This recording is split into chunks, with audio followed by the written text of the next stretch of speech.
seems to die when he sees your eyes running through the night. Only takes him back, always out of sight, crowding through the night. Run, you can run, but you'll never hide. The walls are coming, you're running.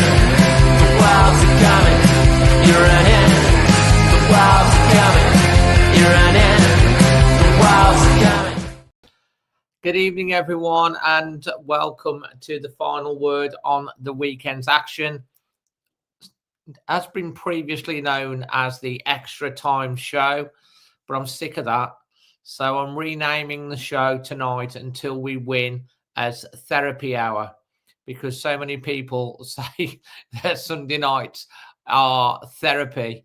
And so from now on until we win, it's going to be Extra Therapy Hour rather than just the extra time. We've got a couple of guests that are joining us tonight. If you want to get on the show, there is a link for you to jump in. We've got some video contributions that's sent in as well. But before I want to get into the show, first of all, I want to say, as always, a big thank you to the wonderful people at Creation Wolf. So I want to send some love to Michael because he's not been very well for the last week. He's been really, really poorly. And he is a lot better now. One of the guys, wonderful people at Creation Wolf. So sending lots of love to him and the family. If you've got a brand, they'll help your brand get to the next level. They're creationwolf.com. We're ever grateful for their continued support for Always Wolves and for the Extra Time or Therapy Hour as it is tonight. But yeah, fantastic. After that, I do want to just talk about my dad.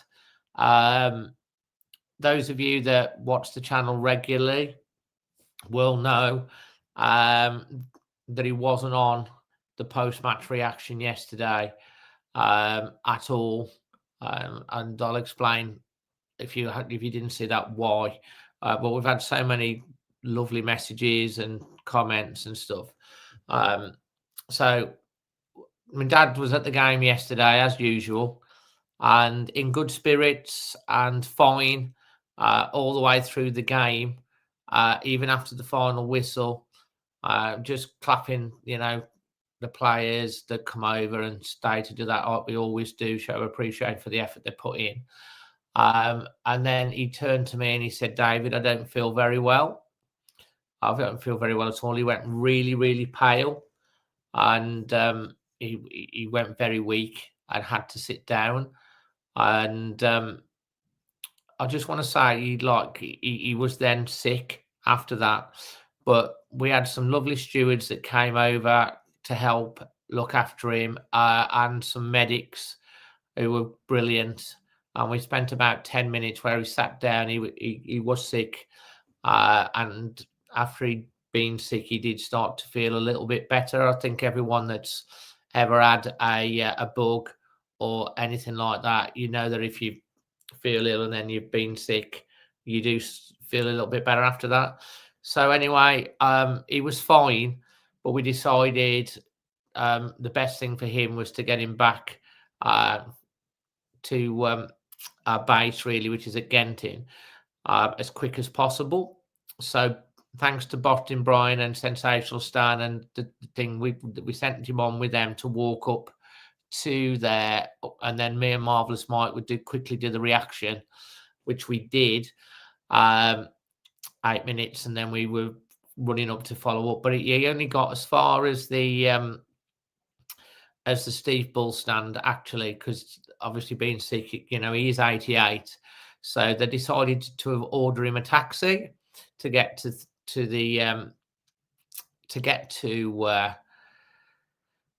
Genting, and then we were going to get him home from there. Anyway, so the Steve Bull stand at the executive boxes, I wanted to say a big thanks to Gilly, who was security there, who, when we got there, my dad was sitting outside the executive boxes entrance on a chair. But Gilly had taken it, the security guy had taken him inside. But for some reason, the manager of that section of Molineux decided that they didn't want him in there, so they made him sit outside, which I'm glad I wasn't there because I would have gone absolutely nuts at them. Some manager who was in charge of that section told the security to take him outside. So he was sitting outside. Obviously, it was a bit wet and cold. It would have been better for him to be inside. So a little bit upset about that. But there was some lovely people in the executive boxes. That was really lovely. I think it's Phil and Steve. I can't just think the name because everything was happening so fast. They had a car parked outside. I think they're from SB Waste. They got a box over there, and they said, "Look, we'll take your dad anywhere he needs to go." Because we're still waiting for the taxi to arrive. Because as you can imagine, at the end of the game, after the match, the traffic's a nightmare for the taxis. So he was waiting and waiting, and he was outside in the wet, in the cold. I was with him, and they got him in the car. I got in with the car with him, and then we went back to Genting.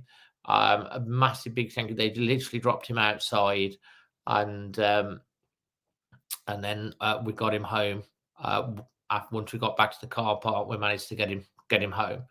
So look, the stewards in the Stan Cully stand, the medics in the Stan Cully stand, the security people at the executive box entrance for the Steve Ball, the people from the executive box that helped. Absolutely brilliant. And this one manager, who I don't know who it is or what, but I know it's a lady, basically made my dad sit outside in the cold and the wet when he was poorly. And like the security guy Gilly said, it was really fantastic. It could be anyone's father, and they looked after him really, really well. So it's only that one person. I don't know who it is, but anyway, he was okay. And I just want to give everyone an update to let you know I've spoken to him a couple of times today. I spoke to him this morning. I spoke to him 10 minutes before we went on air tonight. He's fine. It looks like it was a sickness bug, or he'd eaten something and he got it out of his system. His colour's come back. He's laughing and joking, and he's fine. So listen, I just wanted to let you all guys know, because we've had so much love and support from so many people for my dad, because I know he's much loved. And obviously, I wanted just to let you know, I think he's probably watching, because he's going to watch in tonight. He wants to say a big thank you to everyone that helped him and looked after him yesterday. And we were in the stadium on our own at the end of the game when the players were, running up and doing their warm downs and stuff, and they looked after us really, really well. All of those people. So a massive big thank you to everyone that supported and looked after my dad yesterday. Really, really is appreciated. But I just wanted to give everyone an update on that. Tonight I've got a couple of fantastic guests. I've got Nathan. Nathan was there. You were there actually after the game. We saw you briefly, didn't we, Nathan? You did, yeah, Dave. I just thought I always pop over when I can, just to see how you're doing. And obviously, best wishes to your dad. It's a real shame, but glad to hear that he was looked after in the majority. There's always one bad egg, but I'm glad he was looked after. Yeah, no, and it was. And the stewards in the North Bank, the medics, the security person on the door were really, really lovely, and the people in the executive boxes were really caring and lovely.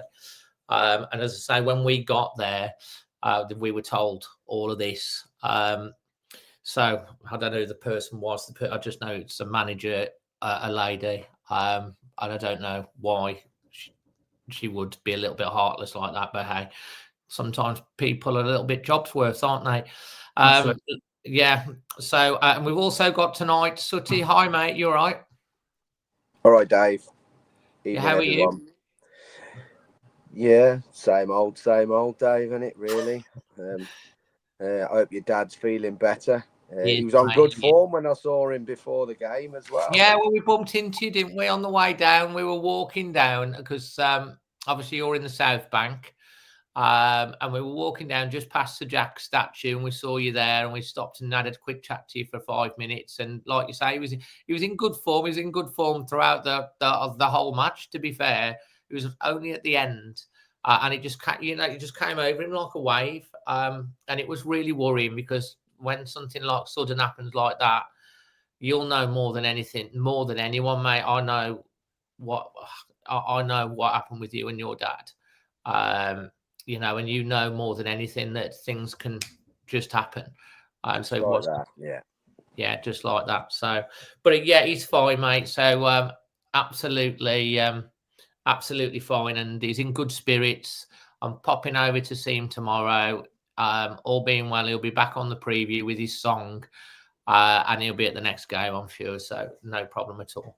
So yeah. So let's get stuck into tonight's show. It's been a couple of weeks. We had the girls in Old Gold on last week, whilst we had a week off. The girls did a grand job. And I say, guys, if you want to get on there, if you want to phone in tonight, you can do. But we have got 3 video contributions that have been sent in. So we're going to play them first, and then we're going to go to you guys to talk about. I haven't watched them. We've got Noah, David, and we've also got, oh God, got out my head now. Anyway, you'll see. And Chris, Noah, Chris, we got Chris as well. So let's see what, first of all, what Noah has to say. Then we'll go Chris, then Dave. From Chicago, Illinois. So it ends Wolves 0, Crystal Palace 2 at Molyneux. First of all, apologies. I've been away for a bit. School has really picked up, really been busy. And yeah, just been focusing on that pretty much. And that's why you guys haven't seen me a whole lot, of course. But yeah, I mean, once again, like, this was a game that, because of school and finals, I couldn't really watch a whole lot of. I think I watched like the final maybe 24 minutes. And of course, right as I turned the game on, Palace score. Palace score. It's one of the longest VAR checks of all time, because of course it is. And then Palace go and score the second. From what I'm hearing, at least, you know, from the broadcast, or from what I heard on the broadcast, you know, Wolves had a pretty slow start in the first 45 minutes, but, you know, held their own, relatively speaking, and came out in the second half looking a lot better. So, you know, I guess credit to Rob Edwards for getting at least a tune out of them. But yeah, I just chalk it up to this: we're just bad. We're a bad football team, and there's no way around it. You just, sure, you have Andre and Joao Gomez, but they can't do everything. They can't do everything. You know, that's how it's going. I won't be surprised if we break Darby's record at this point. But yeah, looking very, very bleak. But yeah, you know, we'll see. We'll see what happens in the next 3 matches or so.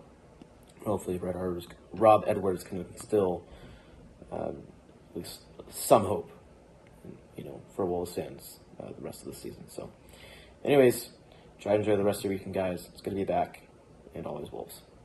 Next up, we have Chris. In Norway, another defeat against Crystal Palace this time, the obligatory defeat. And actually, when friends and colleagues at work and stuff say to me who all's playing this weekend, my answer is our latest defeat is coming against whoever it's against. This time it was a decent Crystal Palace team. Rob Edwards' first game. What did I want to see from the first game? I wanted to see a bit more effort and intensity. I think it's very safe to say we probably did see that. But what was very clear, particularly in the first half, was the lack of quality. They tried hard, but just no good. This lot are no good. No one can do anything with this lot. They're just no good. Palace was streets ahead of us in the first half. I don't know how it was 0 at half time. The second half started a lot better, didn't it? And we put in a bit of effort and intensity. No quality as usual. Then Palace scored, which was probably quite an unfortunate goal to to concede. And then comes on the pitch Wang Hee-chan. So the first thing that happened is that Stan Larson gets down the right, puts in a decent ball, and Wang's nowhere near where he should be. And then we all know what happened for the second goal. He's in miles of space, nobody near him, plenty of passes available, plenty of options. And he does what he's done for us many, many times. He's on his own given away a goal. Now, how many times has he done this? How many times has he been, an attacker, by the way, a forward player, been the cause of an opposition scoring a goal? I've said many, many times, Wang Hee-chan is more of a help to our opponents than he's to us. He gives opponents goals, he gives opponents possession. He might be, I've been supporting Wolves. I went right down to the 4th division, 3rd division. 3rd division, we've been there twice in my lifetime. We spent 2 seasons in the old 4th division. At one point we were 4 places off the bottom of the 4th division, the old 4th division, what in new money you call League 2. And I've seen 3 successive relegations. I have never, ever seen a player who is more useful for our opponents than he is for us. Now, I'm going to go in two-footed. He is an awful, awful player. He should never play again. I never want to see him in a Wolves shirt again. Wang Hee-chan is awful. We all know it. But it's Rob Edwards' first game. Let's hope he's seen enough. We'll never see him again. Other players who are nowhere near good enough for this league. That Chachu is crap, isn't he? I mean, he's awful. Totti, he's terrible. What a clumsy, what on earth, how the hell does he get in the Premier League team? And where's the captain armband for Wolverhampton Wanderers? I just can't believe it. He's awful. Benetzi tries. I thought he really tried first half. He's got no quality, has he? He really hasn't got any quality. Muller-Wolf, I want it to work for him. But you see, the problem with Muller-Wolf is that you can see that he can't react quick enough. He's flat-footed. How many times did they go past him? You just play a simple 1-2. And you get past him, you get across in a dangerous area. And he was lucky not to give away a penalty. He just doesn't react quickly enough. And maybe that'll happen in time. We haven't got time. I want it to work well for him. Too easy to get past. Doesn't look like he's at the level. I've been very critical of Stan Larson this season. I thought he was much better today. Won a few more duels. Tyler did okay. Was walking red card after a booking and was really, really tired. So he had to take him off. But unfortunately, you know, we left on the field with that Korean idiot. Wang Hee-chan. That's the final word I have to say. And finally, we've got New York Dave. Hey, David, New York Wolves, coming to you from Waikiki in Hawaii. Well, not the start to the Rob Edwards era that we wanted, was it? We lost 2-0 at home to Palace. I think it was a much improved performance. I think everybody looked like they knew what they were supposed to be doing. We looked like we had a game plan. I don't think there were any particularly poor performances. We just didn't have that little bit of whatever.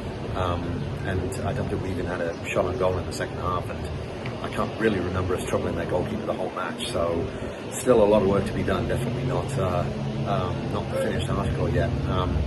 So I guess we'll take the little improvement that we can, and hopefully over time that'll turn it around. You know, it's sort of strange. You know, the 2 goals. You know, again, I don't think we gave up any horrible goals. The 2 goals. The first one was kind of just dumb luck on their part, and it's weird, isn't it, when you're down the bottom like we are, and you've been losing, and you feel like you can't buy a goal, and those little bits of luck or composure or quality just aren't there, and that felt like their first goal just drops to a guy, a rebound drops to him in a penalty area, and he just passes it into the net. That doesn't happen to teams that are in the position we're at, which is, I don't know, it's weird how that happens. But that was the first one. Then the second one was just a really nice finish, albeit coming from a guy right after Prang had given the ball away in our half, which was disappointing. So, I don't know. I was hoping to just get a win under our belts, because honestly, I think once you get that first win and you start scoring, those little chances start appearing. And that's sort of the one thing I'm holding on to, is that if we can get a win, get that little bit of extra confidence, then maybe things will start clicking better. But it's looking pretty bad now. It's been looking pretty bad for a while, sorry. Understatement of the year. And especially with Forest winning today, and then looks like West Ham were 2 up and threw it away, which is great. Thank you, Nuno. The teams above us now are, starting to pull away potentially. So that gap to safety, let alone getting off the bottom, is growing. And we've got to turn it around. We've got to start beating teams like Palace, and we've got to start beating anybody we're playing. We're out of those excuses. So I don't know. An improvement. That's good. That's what we wanted to see. But still a long way to go, so we'll see what the next match brings. Up the Wolves. So there are our phone-in contributors with regards to the to yesterday. We're going to get stuck into now talking with Nathan's on twice. Nathan's been having a few problems with hearing. Nathan, can you hear me okay? I can hear you, Dave. I just couldn't hear Sutty or the videos then. So let's see if Sutty, can you give us a testing 1, 2, 3? 1, 2, 3. Yeah, nothing from Sutty. Very strange. Nothing from Sutty. Okay, well, I'm gonna have to ad-lib this as best as possible. Which is but anyway, Nathan, I'm going to go for you. Andrew's just joined us in the who's just called in on the line. We'll get Andrew on in a minute. Nathan, let's go with you first, and then hopefully when Sutty's on, you can maybe run the show on the other device. Put yourself on mute so you can hear what he's saying. Let's give that a go. Yeah, that will probably work. Right, Nathan. Rob Edwards, lots happened during the international break. Vitor Pereira's gone. They brought Rob Edwards in. Obviously, there was the Gary O'Neill fiasco that apparently got a contract on the table, turned it down. We've got Rob Edwards in. He left Middlesbrough. He loves the club. You've heard what he's had to say. It was an opportunity that he couldn't turn down because he never thought the opportunity would come again. He's had very limited times with the players. Obviously, still working on the backroom stuff. He's got took his assistant from Middlesbrough. He's got another guy that's just started.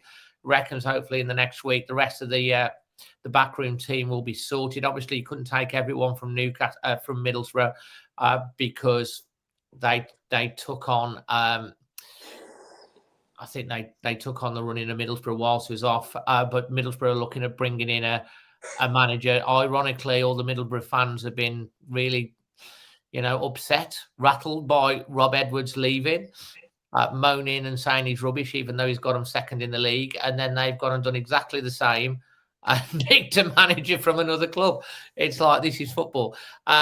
What have you made of the appointment? What did you make of the selection and the performance yesterday? Oh, where'd you start with this one, Dave? I mean,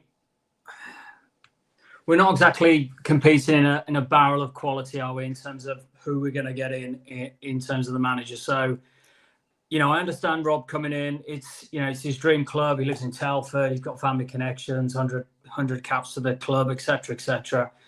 It's a poison chalice, I think, for any manager at the moment who comes in. We know the fabric of Fosun's been broken for years and years. This cycle of get a manager, don't back the manager, sell the players, sack the manager.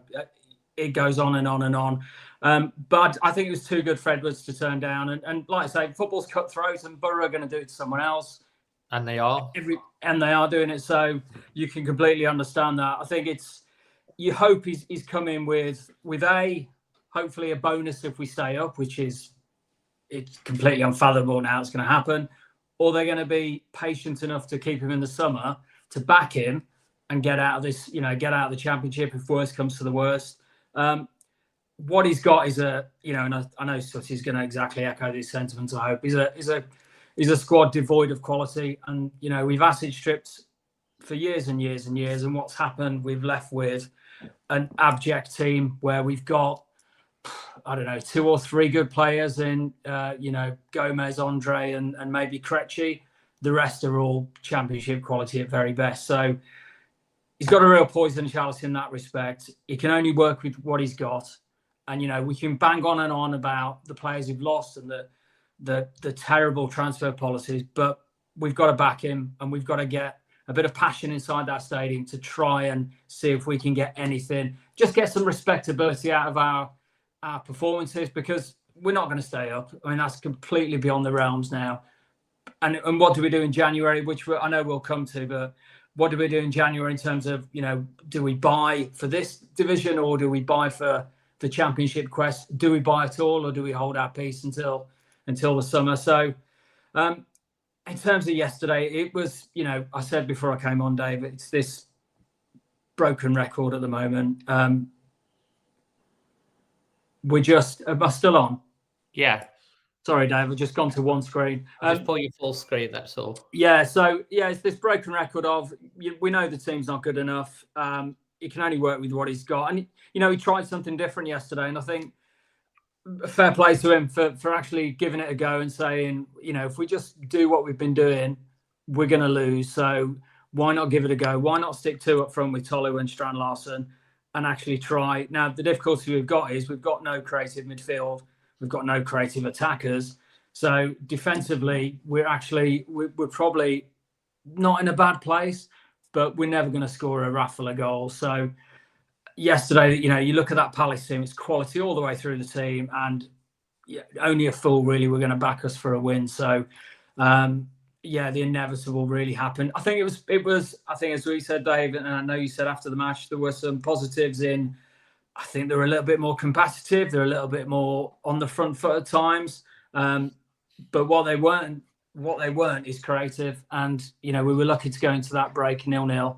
And it was only a matter of time, really, for Palace to score. So, it was a performance that we're not going to remember, really. But I think Edwards can't perform miracles in 1 week. We've got to give him time to see if he can have an impact on this club, albeit, a poor set of players.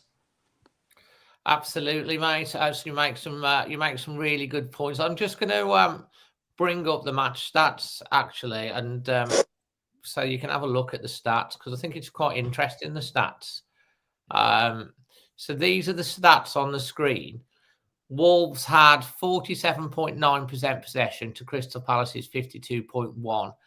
Our XG was 1.76 to Crystal Palace's 1.35. We had 8 shots to their 10. We only had 1 shot on target to our 4. So if you actually look at the actual stats, they're really even stats for the game. It's very, very even. And in fact, we created, because the XG is all to do with shots or opportunities, big chances. If you go to the top bit there, you can see the momentum. Crystal Palace towards the end of the first half were very well on top. At half time, you're right. I'm thinking they had a really good opportunity, which I think was Mateta. I think it was Mateta. Who put the ball wide. I thought Johnson did quite well to make himself big. But if you look there, look at in the second half, there's hardly any really big chances for Palace. We had the better chances and we had the better XG. The difference is they had the quality and they put the ball in the back of the net. And that, again, is sums it up in the Premier League. If you don't take your chances when they come, the other team will, because that's the quality, Nathan. Yeah, they're a Premier League team. We're not a Premier League team. There's the difference. Palace have built and built and built and have got to a point where they've got a team which is great. Mateta, although he was injured yesterday, I don't think he was really at his full force. But on his day, he's really what we could do. He's really what you wish Tolu, and I call him the Strand Larsen is kind of, if you've ordered Haaland off Temu, you end up with Strand Larsen because he looks way out of his depth at this level. I just think Palace looked like where we could have been if we'd have carried on building a really solid team. And I know I said I wouldn't hark back to the times before, but I had a chat with the chap next to me at the match, and we were talking about Nuno's absolute top quality team. How many of this team would get into a Nuno team? And I could say Gomez, and that at a push, that'd be it. There wouldn't be any other player on that pitch you'd say would compete in a Nuno squad. And you bring in the likes of Jota off the bench or Adama to make a difference. What have we got on that bench? It's woeful the way they've let this club become what they are at the moment. We look miles off being a Premier League team, and therein lies the real problem. Sooty, Nathan, if you put yourself on mute and then watch, thing is you can hear what Sooty says. Sooty, over to you. Evening, everyone. I hope you can hear me. Yep, loud and clear. That's good. Before we get onto the game, Dave, just a little bit of housekeeping here, because we've got a couple of keyboard warriors on here, Dave, and as you well know, I love a keyboard warrior because they don't have the bollocks they were born with. So, Barry Jackson. Like I say, the thing is, Sooty, with the keyboard warriors, there's a link in the description. They can come on here and chat, but they won't, will they? I'll invite them on. Barry Jackson, Cosley's answer to Steptoe, the little jippo. Get on, Barry.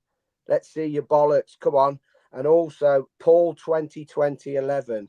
You clearly weren't in the ground yesterday if you didn't see what was behind the South Bank goal. And what's really pissed me off with you is ripping the piss out of an 89-year-old man for being ill.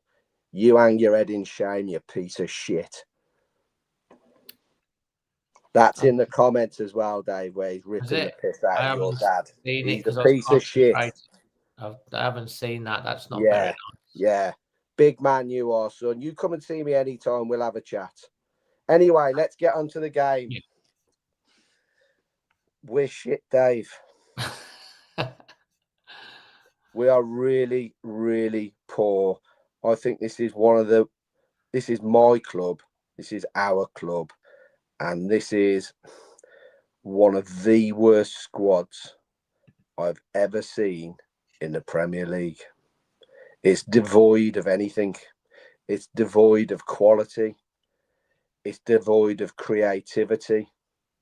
It's devoid of fight. There's nothing there. We are averaging 0.15 points per game.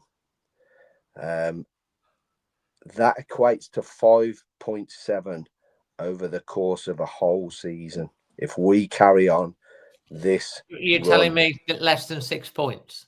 Less than 6 points. If we carry on in this vein, it's less than 6 points. Yeah. Where's it all going to change? Who's going to come here in the transfer window? Because we've got, I think I've got this right now. We've got the Villa away next week. Yeah. Then we've got Forest, I believe. Then we've got Arsenal, Brentford, United, Liverpool, United again, then Everton. There's no points coming here. There's no point at all coming before that Everton game. We will have, this is what I believe, we will have 2 or 3 of our so-called better players leave in January, because that's the only time we'll cash in for the full amount, what they're worth. No good waiting till the summer, because teams will be able to bargain with us, because we will have to sell then. It's pointless spending in the January then, because then you'll be saddled with a load of debt to take into the Championship. It's just not worth it. You might as well get the kids in and get behind the kids. Is this Rob Edwards' fault? No. Did I see any change on it yesterday? No. I thought we were utterly pathetic everywhere. There's nothing there, Dave. Nothing at all. And this is all the creation over the last 4 years of managed decline from an ownership model, not just she, the owner, because she's just shooting bullets for the demise of this football club. And you can happy clap it all you like and say, oh, well, I'll still be there no matter what division we are in. I don't care. But you should care, because as soon as we get relegated, there will be lots of normal staff that are made redundant. Forget the players. The players lose out on nothing. Normal staff on shit wages, normal wages within Molineux will lose their job. So if you're one of these saying, I don't care what division we're in, I'll still be there, I'm not going to kick up a fuss, well, hang your heads in shame, because there's going to be people on the dole when we go down. That's how poor this club is and how poorly it's being run by this lot from in China. It's that poor. And if you don't all start kicking up a fuss soon, you all need to hang your heads in shame. It's not going to get better by just accepting it like some people do. We've got to kick off a bit here and get something rolling, because it ain't going to get no better this season now. We're down. It's not. We're not going to come back from this. It's you're bordering impossibility here. It's just not going to work. There's nothing that can save us. I agree with everything that you're saying. We've talked about this on many times. If we go down, there is going to be a lot of people that are going to lose their jobs. We've talked about it many times. I've made that point, because at the end of the day, the revenues are going to drop. You know, you're gonna lose TV revenue. Yeah, they're going to get parachute payments. You're going to lose commercial revenue. There's going to be less people that's going to go. You're not going to. Molineux is going to be down to what? At least if we're at the start of the season, probably going to be down to around about 22,000, if that, because a lot of people probably won't renew the seats. If we start winning, maybe people will come back. And we all know, because it is managed decline. It's a word that we've used many times. It's like, this hasn't just happened overnight. This has been coming, and the fans have been saying it and have been warning, including you, have been warning. If we do not, if you stand still in the Premier League, you go backwards, and we've gone backwards. We've not just stood still, we've gone backwards, because every year over the last 3 or 4 years, the squad has got weaker because they've cashed in on players. I mean, they do underwrite debts and stuff like that, but you can't keep selling your best players and replacing it with potential year on year. And if you do not get a transfer window correct, I mean, if you look at the likes of Bournemouth, for example, yeah, they've sold 3 of their central defenders, but they had ready-made replacements lined up.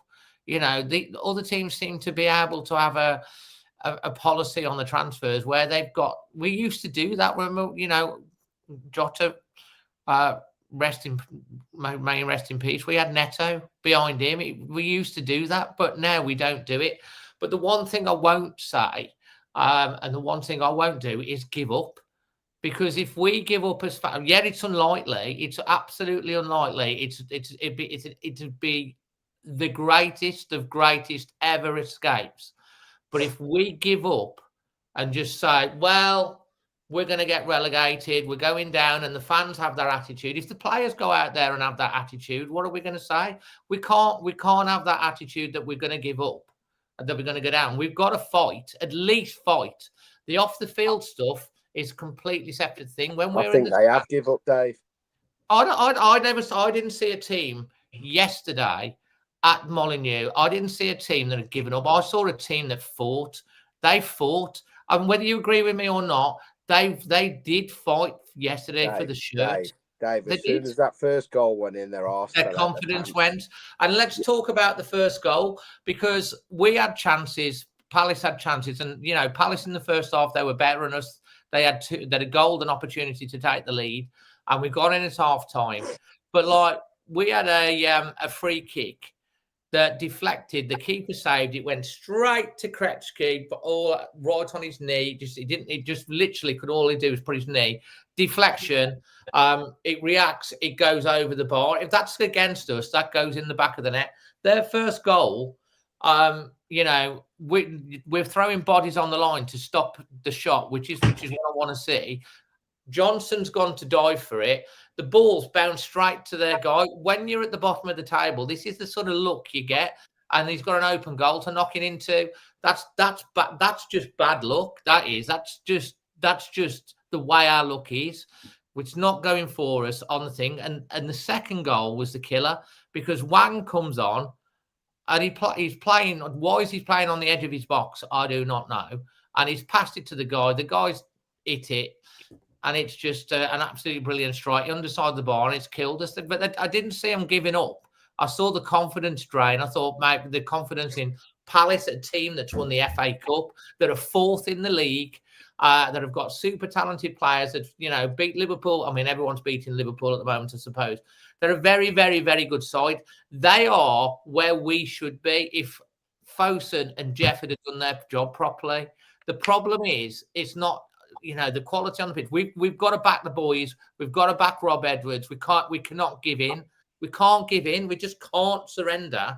We've got to fight, and we've got to show the fight in the stands. And I thought the fans did that yesterday. But like, what I don't agree with is, oh well, we're going down. Oh, let's just not bother going again then. That's not, what's the point? We can't think like that, because if the players think like that, then we're on their backs. We've got to be the 12th man.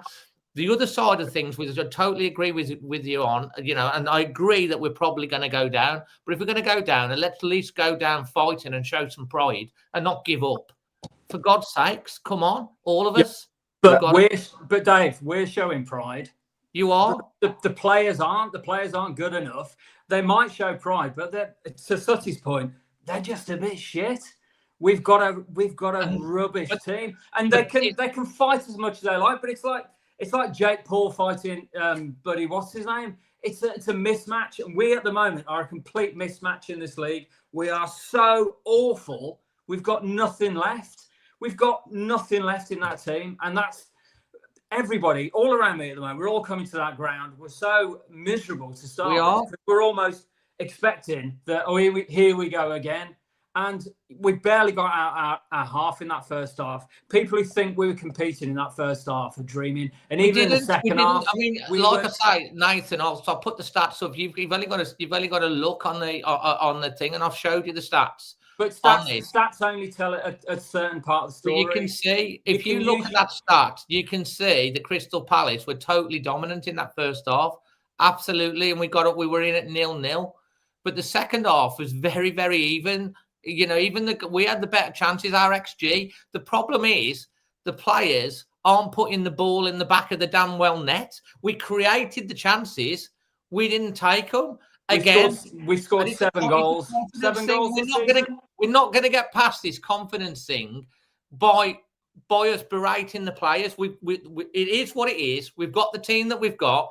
They need our backing right now more than anything. That's the cards we've got. That's the cards that Rob Edwards has got to deal with. And we're going to get, and I thought the fans backed him. The off the field stuff is a different kettle of fish altogether. And Sutty's quite right with what we're saying. It's managed decline. And the players on the pitch, I didn't see the players not fighting for that shirt yesterday. I didn't see that. I thought they were fighting. I thought Rob Edwards has come in. He's had a short period of time. He had some players for less than 24 hours. We were in that game. We were in that game against a very, very good Crystal Palace team until they had that bit of bad luck. And then the confidence went draining completely, 100%.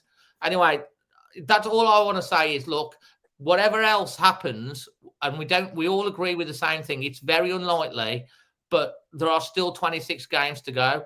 And like, if you give up, you're done. And I ain't someone, and I wouldn't want anyone in that dressing room to give up. And I don't want any of the fans to give up. You know, we can be. Dave, I don't want to give up. I'm not giving up, but there's nothing to cling to. And this is the problem. You know, there's no Kuna, Aït-Nouri, Semedo.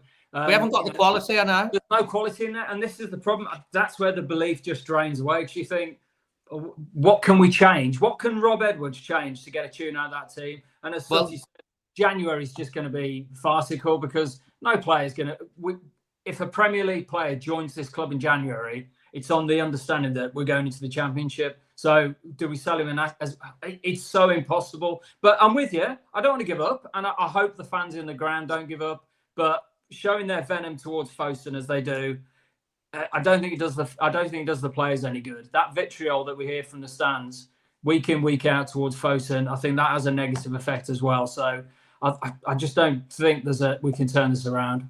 I'd love to, but I just don't think the fight's in there. Go on, Sutty. No, there's no fight in this lot. They're just eyeing up their next move, I'm afraid. And the people in the crowd see it, Dave, and that sets the tone. That sets the atmosphere. Don't come to me saying about giving up. We go home and away. We're not rich people. We ain't got shitloads of money. We find the money at times to go and watch this shit show. We're still there. I come away yesterday, no voice again, Dave. It's only just come back in the last few hours. Okay, the highlight of my day, Dave, was scurrying from one part of the South Bank to the other, trying to evade bloody stewards because I've got a flag in there that shouldn't have been in there. You know, that's the highlight of my day yesterday because we have to entertain. We have to entertain ourselves in other ways, don't we? Let's face it. I mean, like me and you, we go home and away. Like I see a lot, and like the gallows humour of, especially of the away fans, when we're singing all the old songs, reminiscing about their like love letters to a time when we felt so connected to the players and the club and the manager and everything. All the old songs that we go through is because it's so bad on the pitch that we're singing about bloody Donny Bath and Aphobia and Dicko and all of them, aren't we? Well, Dave, I'm the stupid idiot that turns up on a Monday afternoon and stands outside the main entrance with a big flag of Taiwan, and just so I'm on the footpath, see them all scurrying around inside in total panic. Look. This is the highlight of my week at the moment because what's happening on the pitch is completely devoid of anything. It's just poor. I'm a realist, Dave, right? And there is no way on earth that this side has got the quality to survive. Will I be there? Of course I'll be there. I've been there for decades. I'm not going to stop going now, and I'm certainly not going to stop cheering the lads on. And I'm certainly not going to stop singing all our songs. Whatever repertoire comes out, I'll sing it. But let's be honest, I'm not going to set myself up for week on week being miserable because of what's happened. So I'm prepared to accept the devoid of quality on the pitch so that my week isn't spoiled. I'm not going to give up the fight, but unfortunately, there's no fight in this lot because as soon as they concede, their arse falls out their pants. Sutty, there's nothing there. Sutty, but don't you think the reason that is, if you're getting beat every single week, which they have been, then you confident. You know, when like the first goal, that was really unlucky. Really, that's the way. You know, when you're at the top of the table, those sort of things go for you. When you're at the bottom, they don't. It's the sort of look you get when things are down, and like it goes against you. And then Wang comes on and does Wang things in the wrong area, passes the ball away. But the confidence is going to drain out you. What you need, what they need, right? Like what they need. And I know you. You're 100% you sing yourself hoarse. And you back the players, you do. I know you do because I've been with you. And you'll always back the players. And all the away fans will. And Molly knew yesterday. But we've got to stick with the players regardless of the situation that we're in because they need us to give them the confidence.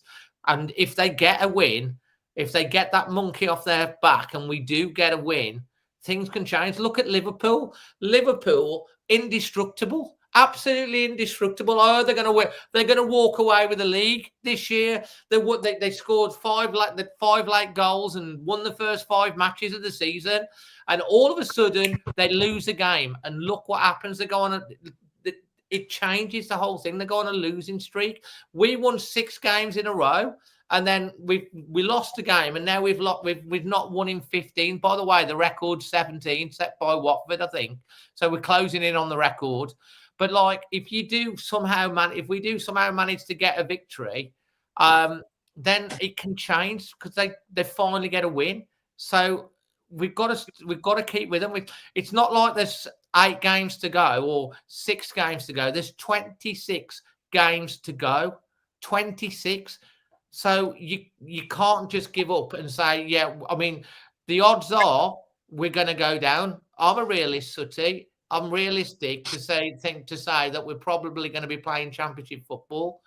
But I'm also someone that will not quit, and I will not stop not believing. You've got with the players. The players cannot have that mentality that a lot of people have. Oh, we're down, because if they think like that, we are definitely down. If we can get to January, Rob can pull something out of the hat and we can still be in the mix come January. There's still an outside chance, as unlikely as it is. But in terms of how the club has been managed over the last 4 years, it's a degradation of duty. There's been mistake after mistake. It's almost arrogance. Oh, we'll be fine. We know what we're doing. It's like, we need a footballing CEO in charge of our club. And I think we can all agree with that, can't we? No, we don't. Because you'll get a Chinese CEO of this club. You need a new owner. Because you can change that CEO all you like. Will make not one bit of difference. He's just a bullet shooter. It depends on who the CEO is. Just sort of, you're saying this, but I agree. I completely agree. I think we all agree that, you know, the banner from the OGP yesterday said it all: back us or sell us.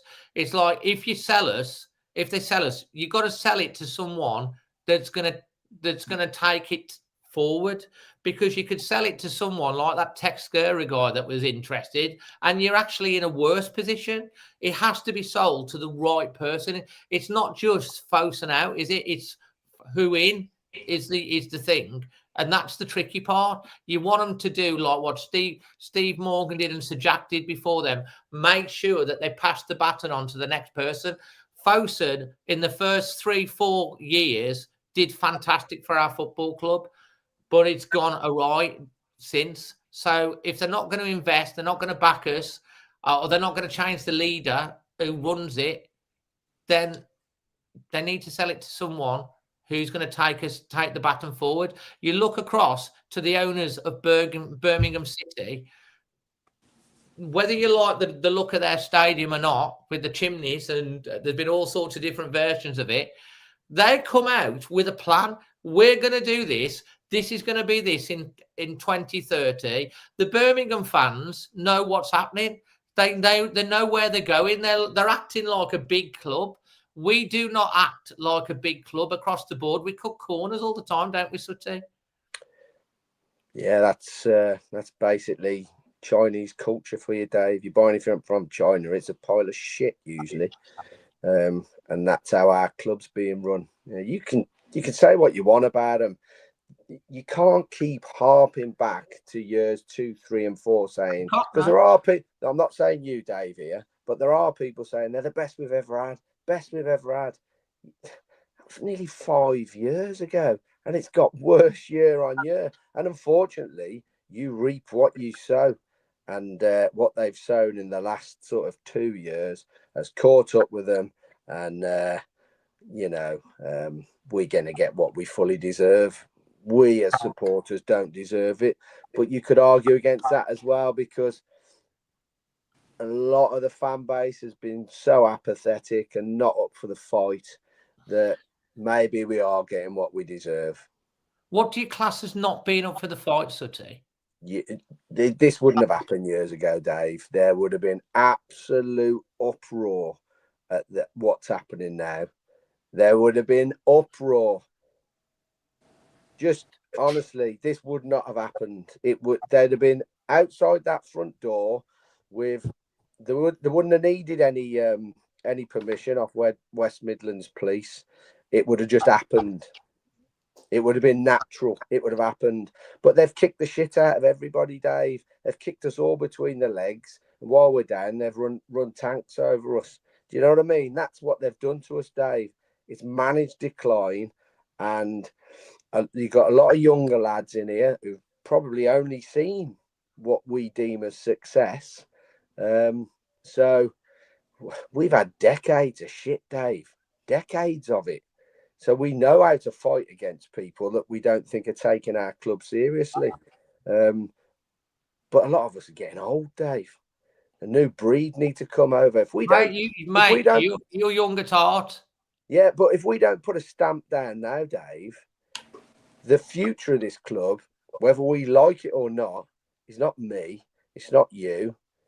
Unfortunately, it's not Nathan. It's the young ones coming through, and they're going to be just devoid of anything, really. I mean, it's getting worse year on year. How bad has it got to get before there are proper demonstrations here? Well, on that point, I'm going to bring in Andrew, who's been waiting very patiently in the green room. We've got a caller, and if you do want to call in, the links are in the description below. And Sutty's quite right. He's called out a couple of people in the chat who want to come out and say a few things. We will, Sutty, invite them to come on the show and argue their case face to face. Right? Yeah, absolutely.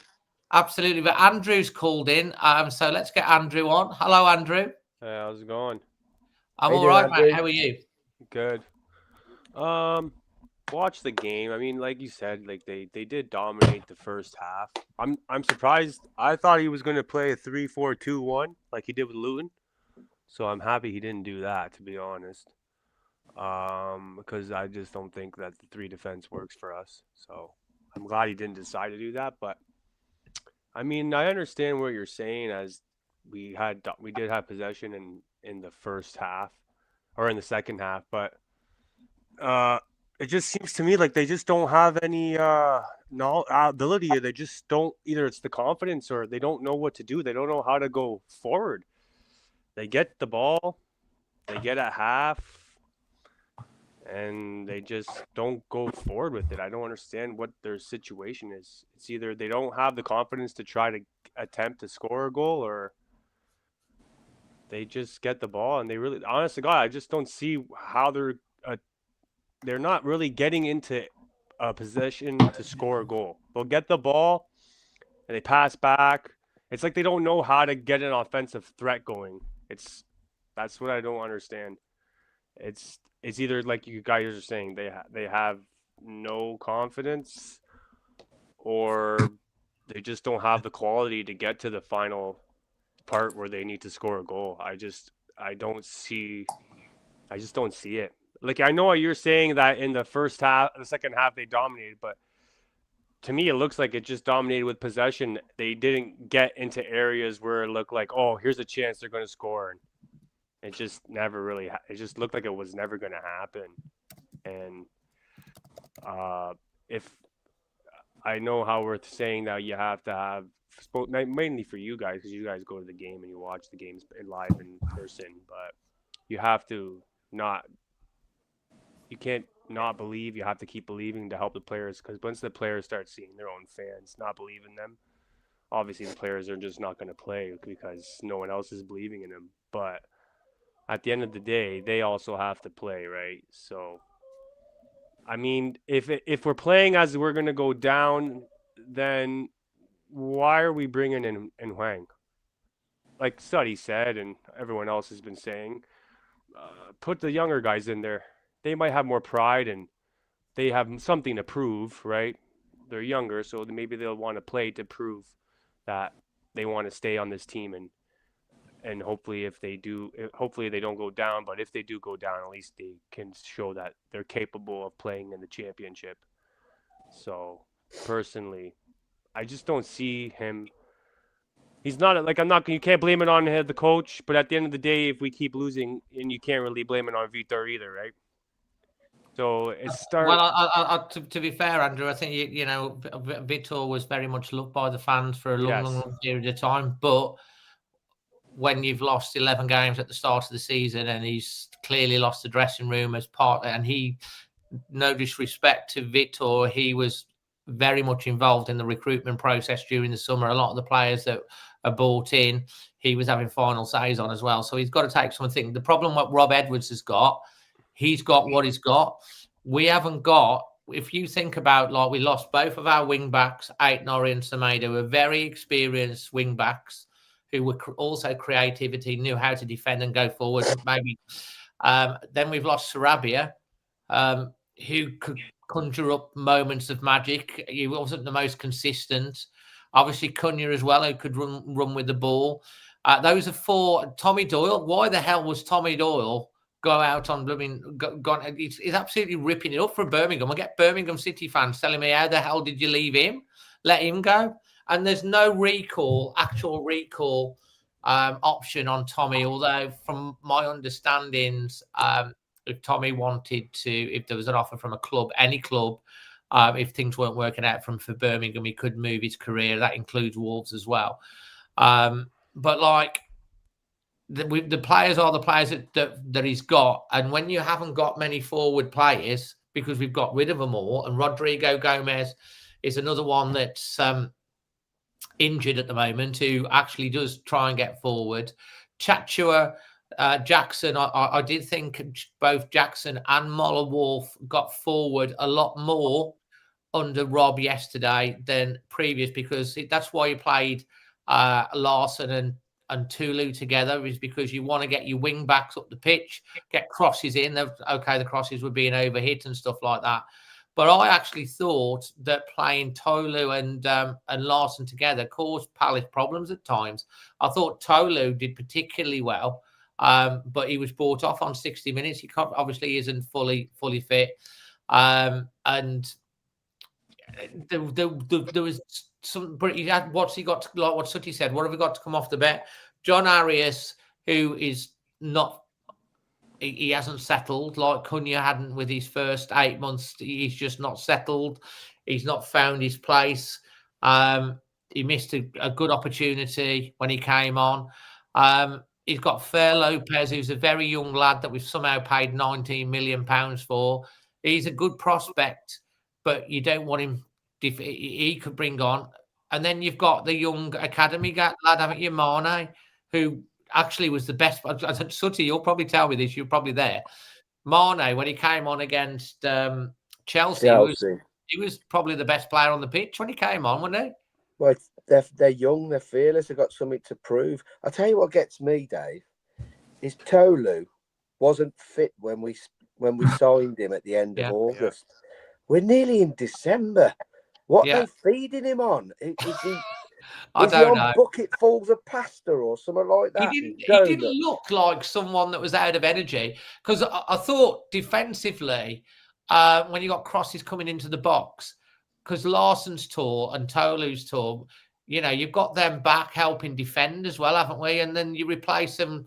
You replace Tolu with Arias and Wang, who are quite small defensively. That when we're dealing with set pieces, and when we've got set pieces the other side, you need tall players. Tolu was really. I thought he was putting himself about. And I don't have a problem with Tolu, to be honest. I mean, Strand Larson, he don't want to be here. He got no pride playing for us. He's an utter disgrace, that lad. Do you think it's because he's through the hump because he didn't get his move? 100%. Yeah. 100%. And the only softener he's got, Dave, I think he's been put up to about 80,000 quid a week. 80 grand a week. Absolutely not worth 8 grand a week at the moment. A complete and utter sham of a player. He's a charlatan, mate. I'm telling you now. I told you last year that he should have had 30 goals, the amount of chances he had last year, and he wound up with about 14. Yeah. Larson is poor. He wouldn't cut it in a championship the way he's playing at the moment. He's piss poor. And we missed the trick there. We missed a trick with flogging him for 60 million because we'd have had Newcastle's pants down and then they wouldn't have bought an half decent centre forward. And we also missed a trick the year before by not taking 21 million from Marseille for Wang Hee-chan. Can I ask you a question on this, Sutty? Because I get your point. But had Wolves sold Larson then, after we'd sold Acuna, Ait Nouri, Sarabia gone, and Semedo gone, if they'd have sold Larson then, because no one wanted to sell him, then it's like damned if you do, damned if you don't, isn't it? Because like Jeff would have got pelters for that, wouldn't he, at the time? In hindsight, fans are now saying, why didn't we sell him? But like at the time, he couldn't really. Absolutely, and we'd still have 2 points. Exactly. We'd still have 2 points. What I was going to say. He'd have no more points. It doesn't matter. Like at the end of the day, if we knew we were going to go down and get relegated because we lost all our players, we should have just sold them anyway. Because look where we're at now. What's the difference it make? It doesn't make a difference. Well, right? I think it would have made a big difference at the time because there would have been absolute uproar if we'd have sold Larson then. But Nathan, am I right? Really, he's like if you'd have sold Larson at the time, he would have been like, what? Yeah, right. There would have been a meltdown. Yeah, maybe, morale may have taken a hit. But to Sutty's point, I always thought Strand Larson that last season, even when he was getting the goals, was crap. He was a crap player. You could see it. And this season, when he's being fed very little, he's producing diddly squat. So, my God, we could have took their pants down if we'd have took 50, 60 million. It would have been joyful to have seen. He scored a very good goal for Norway in the week against Italy. You're saying like that he's playing in a Norwegian team that have swept the board in their group. He scored against Italy, and I don't know if you saw the goal. It was a very good goal. That he hasn't got the ability, and last year he scored 14 goals in the Premier League, 14 goals in the top division in the world, and you're saying he's no good. Absolutely. I stand by that. Fair enough. 14 goals, but to Sutty's point, that could have been doubled. Yeah. I can agree with that point. I see a very bang average striker in Haaland. In Haaland. If only. I wish we had Haaland. Oh, Jesus, he can run that line on his own. Yeah. Oh God. In Strand Larson, I see a very bang average striker. That to Sutty's point as well. I don't even think he cut it in the Championship. I'd rather we tried Lopez behind Tolu as a 10 or something. Yeah. We need something different. We've got nothing. Lopez could be a good 10. 20 million for a player that's got potential is farcical at this level. We're not a club that can be spending 20 million quid on a potential player. We need someone to hit the road. Again, Tolu not being fit when he joined. Again, that's disgusting. Whoever's sanctioning that transfer wants shooting. Because let's get a striker in who's not ready to go, and even after 2 months, he's not ready to go. It's lousy, awful. Sorry to butt in, Nathan. We get people. You've hit it right in the head here. We spent 20 million quid on young Lopez, but there's a lot of people saying he ain't ready. If he ain't ready, why did we spend 19 million? Yeah. What on earth does Wang Hee-chan do to get on the pitch every single game, and that kid doesn't get a sniff? Now, the only way he's going to get better, but that's the only way. Wow, yeah, the only way that Lopez is going to get better, he might make a mistake. Who gives a shit at the moment? They're all making mistakes. They're all completely shit. If he's that bad, what we losing out on? Yeah. Give him a go, because the only way he's going to get better is to kick a frigging ball around the pitch. He's not going to get better sat on the frigging bench every week, making his confidence go down and down and down. Now, I went to every pre-season friendly. Oh, mate. Yeah. Home and abroad, right? Do you know who the standout player was in the 4 pre-season friendlies? Let me just say, 90% of them were absolutely abject at best. The best player in the pre-season friendlies who put himself around about a Rodriguez. bit, and he unlocked defences, was Fer Lopez. And Fer Lopez. He did play well in pre-season, actually, because I remember watching him at Walsall and he was fantastic. You need someone that's going to run with the ball. To be fair, Bellegarde at times when he does that, he can run with the ball, and we like when he's on it, he can play well at times. Bellegarde in the right position. But you need someone that's going to run with the ball, because it draws players to you and it opens up overlaps and gaps. And you've got to be brave, haven't you? But like you're saying, Fer Lopez might make the odd mistake or lose the ball. Don't let him have the ball in the final third, which was what happened a couple, 3 or 4 games ago when he lost the ball. And then they scored off it. I don't know who was against. No leaders, Dave. There's no leaders on the pitch. We've had, I think it's 6 different captains. It's just a shambles. The whole club is a shambles from top to bottom. We'll leave the tea lady out because she's doing a good job. So is the kid man. Right. And so are all the people in the offices. That I'm not on about them. I'm on about ownership down to leadership. Well, dictatorship, I like to call it. Down to squad. I'm not bringing Rob Edwards in at the moment, but he can't have a free hit all season. No, mate. No. Rob has even said that. Look, in his press conference when he's come in, he's not expecting. He wants. Listen, you want a player that wants to be here, don't you? Want players that want to be here. It's like when who's the guy that went to Man City? I've forgotten. Nunes. He dropped down tools. You don't want players that you want players that want to be here and fight. And you want your manager to be completely invested. The one thing that, whether people would have said Rob Edwards is first choice or not, this guy has given up a job at Middlesbrough, where he was doing very well. He's gained experience over the last few years. Yeah, he went down with Luton. He also got him up and very, very restricted budget. He's had experience in the Championship. He's had some experience in the Premier League. When he's not been working, he's gone and studied under Pep and places like that. He's played 111 times for the club. The club did his coaching badges. He loves the club. He gets this club, and so look, he won't get a free hit because people will call out, like any manager, decisions that are being made. But like, he's a man manager, Rob Edwards. I don't know if you saw the emotion of that Luton, his captain at Luton who had the cardiac arrest, and how he showed emotion about that. He is someone that will care about the players. I don't know if you watched his first talk with the players, where he said, "Look, I will treat you with respect. We'll care about you. If you're not in the team, you'll know why. My door's open. Respect the people that have got the team." It's what you want. He's a man manager, and he's still building his coaching team. And I think you've made the point. He's had to come in and he's building a coaching team, so he's going to need a bit of time.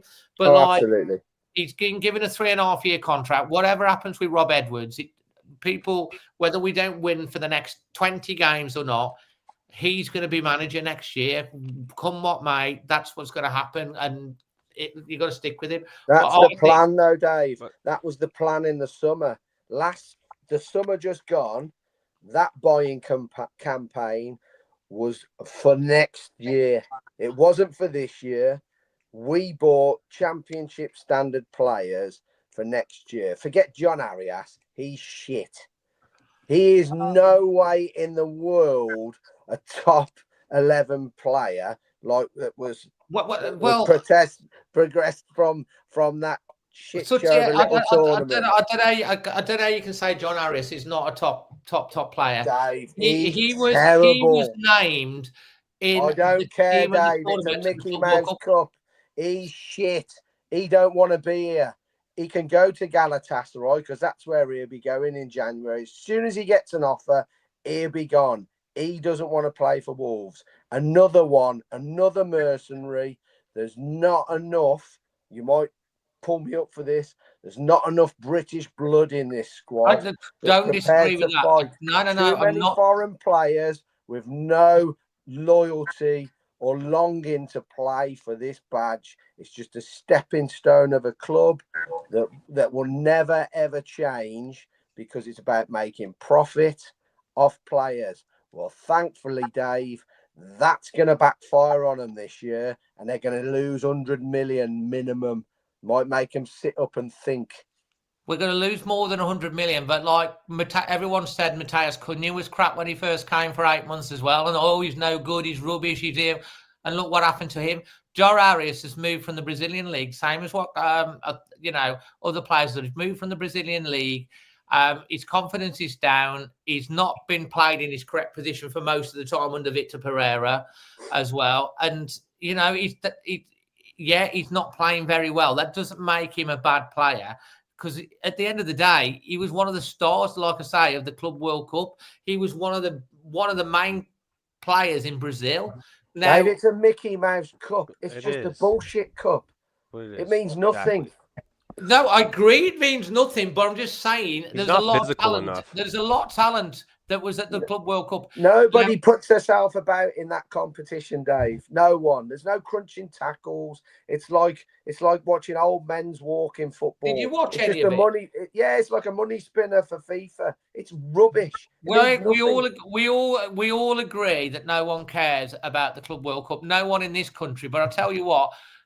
There's a lot of teams that cared about it from other countries. The Premier League and all us lot, we didn't. But there's a lot of the rest of the world cared about it. Yeah, because that's the only time someone's going to watch them from around the world. No one else is going to watch them. All I'm saying to you is, with John Arias, he's not been playing very well. He's not been played in the correct position. He's a player full of confidence. It doesn't make him a shit player. Did you watch him come on yesterday, Dave? Did you watch him enter the pitch yesterday? Have a look back. Have a look back when he came on the pitch yesterday. Right. He walked on. I don't want to see any of my players walk on the pitch. I want to see him like coiled springs, Dave. He does not want to be here. Get rid. 65 grand a week for that. Utter shit. 65 grand. Well, I guess we'll find out in January. Andrew, anything else you want to say? Because you've been on before we get back onto the main thing of the show. Last thing we were just talking about how the Fer Lopez thing, right? So I'm honest to God, I'd rather have a player on the field who's gonna try to create something. Like, no offense to Menezes, like, yeah, he runs a lot, but come on. At the end of the day, when he has the ball, it's like he doesn't know what to do with it. So I'd rather a player who's going to try to create something, even if he makes a turnover or doesn't work out in his way. I'd rather have someone who can actually try to create a play or try to create a goal than someone who's just running around. As much as Menezes gives heart, I'm not going to say he doesn't. He's not the player he has the ball at his feet and you're like, okay, he's going to create something here. Like Sati and you guys are saying, Fer Lopez played good in the preseason, so I'd rather have someone who's going to lose the ball or trying to create something that's going to score a goal than someone just running up the field and not know where to put the ball. That's one thing that's one thing that drives me nuts is when I see him play. I just don't think he's technically, like, he knows what to do with the ball when he has it. He's more just there to cover a man and he can get up and down the field. That's what it basically looks like he's doing out there. Other than he scored a couple goals, but whatever. At the end of the day, he only scores worldies. He misses the easy ones. Yeah. Andrew, thanks ever so much for coming on, mate. All right, thanks. See you guys. All the best, mate. Cheers, Andrew. See ya. So that was a caller there. Yeah, look, all I'm saying with, like, coming back to Arias is, he's played shit, but he's not been played in the right position. Maybe you're right, Sutty. Maybe he doesn't feel like he should be here or not. I mean, there's a report that was done the other week that says, he didn't want to come, but that was completely taken out of context. We read the whole article. That's not what he said. He actually said it's tough, but life is about challenges and they make you stronger. So we'll see what happens with Arias. I still think there's a player in there. I also trust that Rob Edwards is going to come in and look at this squad and he's going to make the decisions on what needs to be done with the squad. And we've got to trust what he's seen on the training ground, in their personalities, in their mindsets, to pick what he puts on the team.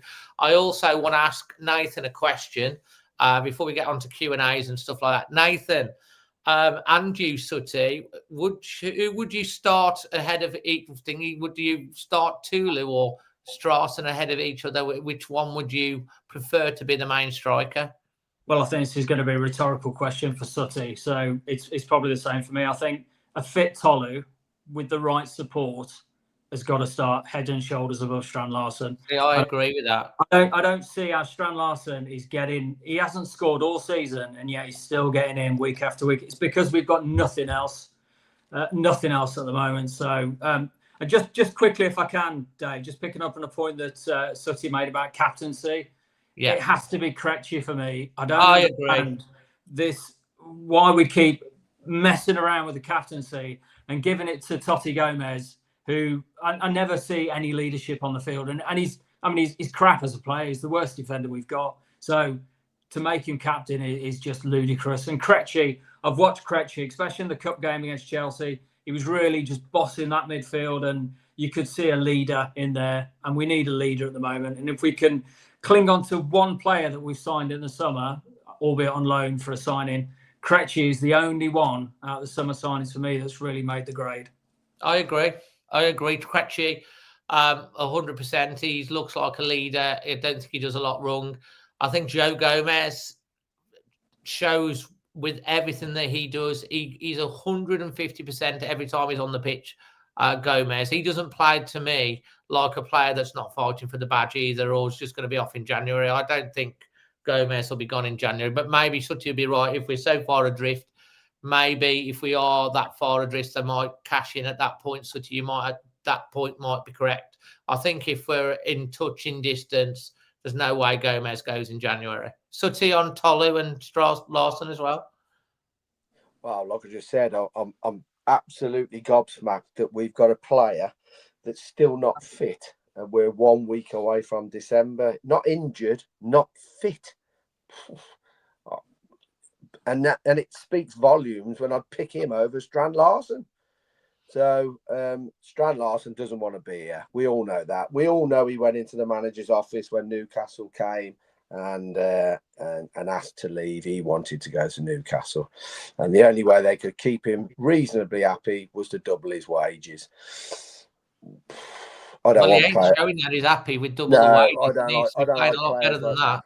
That's taking the piss out of us, all of us. That is, and he deserves every pelter he's going to get, because he looks devoid of anything. Don't just stand there and fling your arms in the air when you don't get what you want. Work hard and we'll get behind you. You just stand there gobbing off at all your teammates and referees and stuff, and we'll get pissed off with you and you'll get handed out. It's as simple as that.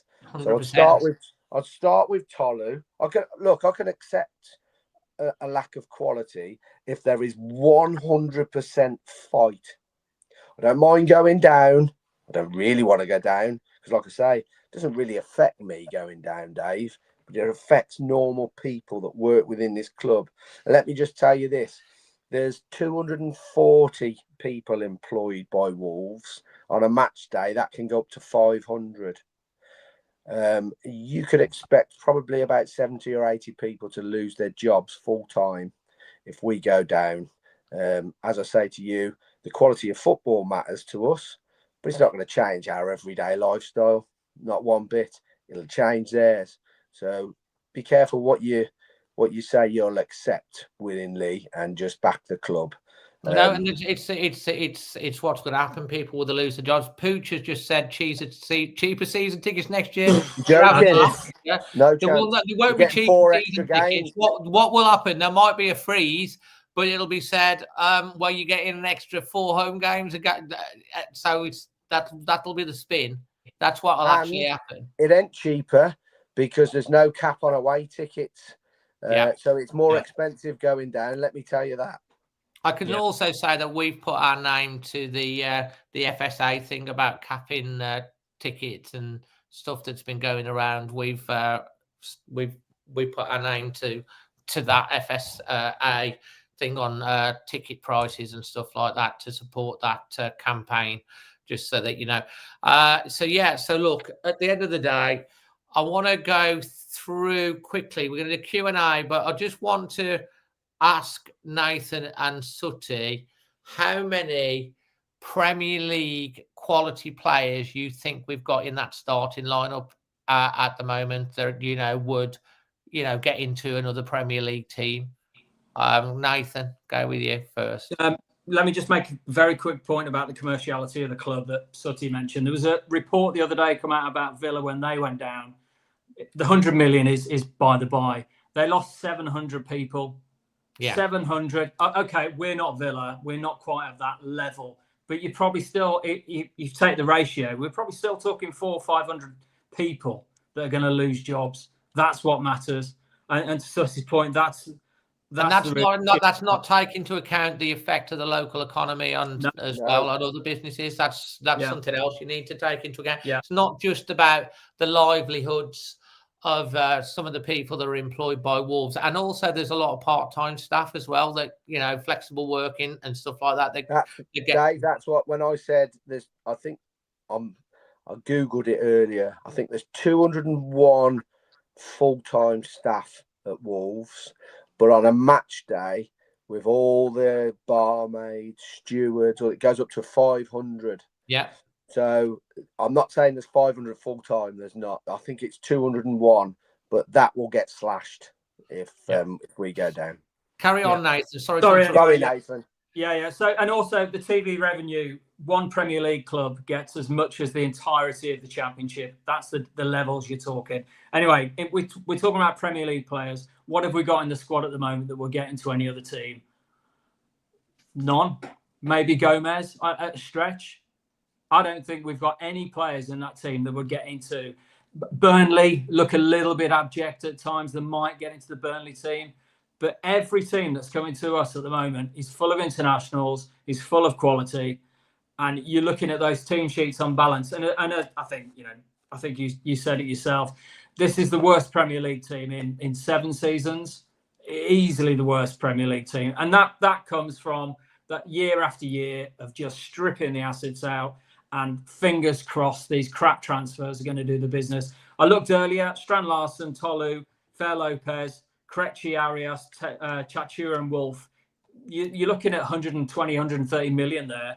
How is that 130 million pounds worth of players? It's not. It's crap. So I don't know if you'd agree, Sooty, but I'd say maybe one player.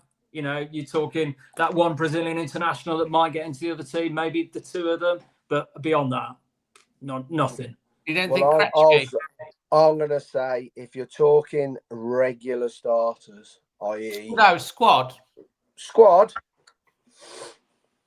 Well, go regular starters, yeah. Like regular starters. Mid-table Premier League. Regular starters, none. No. You can't say any on current form. No. None. Okay, squad. Krejci, Andre, Gomez. Yeah. Okay. 3.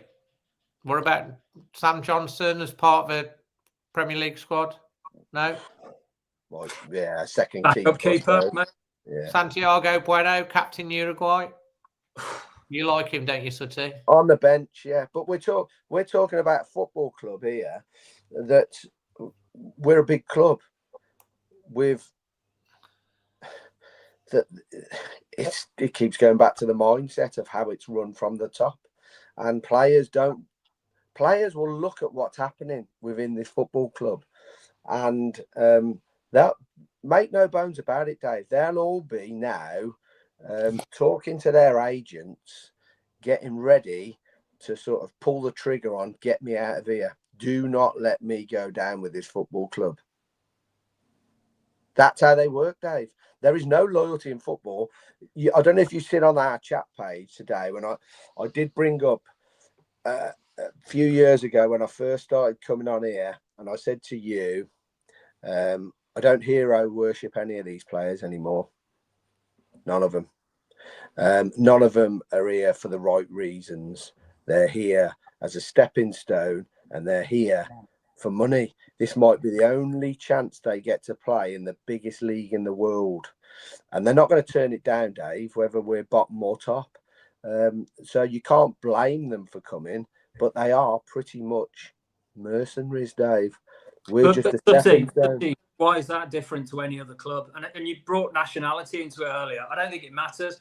British, foreign, we're a stepping stone. We're Bournemouth, we're Brighton, we're Brentford. Players come here as a shop window. They're not going to, Cooney has not come to Wolves thinking, yeah, but that's because, Nathan, you've got owners that are devoid of trying to win anything, be competitive. They're just here for exposure. Again, I keep going back. We are an exposure thing. Last week in China, an esports competition that generated 62,000 people there. And when you looked at the stadium that it was held in, guess what the backdrop was in the stadium? That emblem on your shirt. Shocking. That's what they want. And while you've got an ownership with that model, players will come here and just think, well, I'll go there for a couple of years. If I do well, I'm going to go to a proper football club that wants to win things, or at least try and win things. We're not trying to win anything. He told us last summer, if you want to win things or compete for things, then maybe Wolves aren't the club for you. Well, guess you know what, Scotty? I think that was the moment. That was the real moment. The absolute moment where everyone went, "What the hell are you talking about?" As a chairman, where I mean, I'm quite placid, really, and mild mannered, and I do try and be positive on the whole. I like to think I'm a nice person, but I was so angry with that statement, and I just couldn't believe the one thing that you have is the minimum that you expect as a fan is that the players go out on the pitch and they run through brick walls for the badge and the shirt, and the one thing that you have to have is hope and the dream. And if you hear your chairman talking about, well, there's no hope and there's no dream and there's no real plan, you're taking away everyone's, like I talked about my dad, 88 years of age. We go every home game. He enjoys the whole day. But like going to his little dreams to go to an FA Cup final and sing goodbye with me. If you, as a Premier League team, you should be able to aim for these sort of things. But when you hear the chairman saying, if you want to win trophies or European competitions, that's kind of setting a signal. Well, we've got no ambition, so suck it up, cupcake.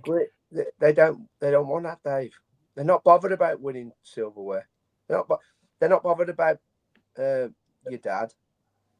They're not bothered about your dad. They're not bothered about my son. Not bothered about Nathan. Not bothered about anybody in these comments. You're deluded if you think they are. They're utter pieces of shit that are using our club logo for their own good as a worldwide conglomerate. That's all they're bothered about. Nothing else. Not bothered about football. Couldn't give a shit. Jeff Shee knows nothing about football. Absolutely nothing. But I'll tell you now, when that stadium had 62,000 kids screaming in it, watching two lads playing a gaming machine. I don't know what sort of game machine. I'm not into all that shit. Not bothered about it. With the Wolves logo on it, he would have been absolutely beside himself, Dave. He'd have been uncontrollable. That's what he wants. That's what they want. I read a report the other day that within 10 years, Dave, the esports industry is going to outdo the Premier League tenfold. Tenfold.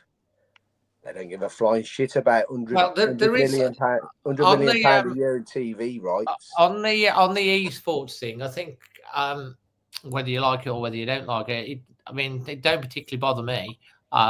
crack on, do the esports, whatever. But how does it benefit Wolverhampton Wanderers as a football club? Because the 2 or 3 years ago, we said we're going to be like we haven't got the fan base of a United or a City or a Liverpool or of an Arsenal and all the revenues that they can generate from the global audience. So we're going to have this Red Bull model where we're going to grow the brand through other avenues such as the esports. And the esports thing, from what I understand, and we need with the Kieran Maguire, I spoke to him about this. It's part of Fosun Sport, which Wolves sit under the Fosun Sport brand, and it's supposed to although it doesn't go directly in the football club, it's supposed to apparently underwrite any losses, so that as that revenue grows, it helps underwrite the losses of Wolves, which means they don't have to put their own money because it generates other revenues from within the Fosun Sports side of thing. The other thing is, so people might not know this, but I think it was the AstraPay deal when they got the sponsorship for AstraPay. Obviously, a lot of Premier League clubs are looking for sponsors. One of the things with having the esports thing is they can say to the sponsors, you can be sponsor on the front of the Wolves shirt, but as part of your deal, you can go on to us because you could also have your sponsorship on the front of these shirts as well. So there's different ways but I think most of the fan base would really like to know and would like to have the chairman, again, we've talked about this, have an open forum discussion, come onto a channel, answer these questions and actually explain, hey, this is how this benefits Wolves, the football club. Because you're right, no one who supports the football club, who's a Wolves football fan, gives a flying whatever about Wolves esports, unless Wolves esports is bringing in revenue to help us be able to compete on a level with bringing revenues into the football club, which helps us compete and close the gap with the teams like Arsenal and City and United and stuff like that. And that's what no one really knows.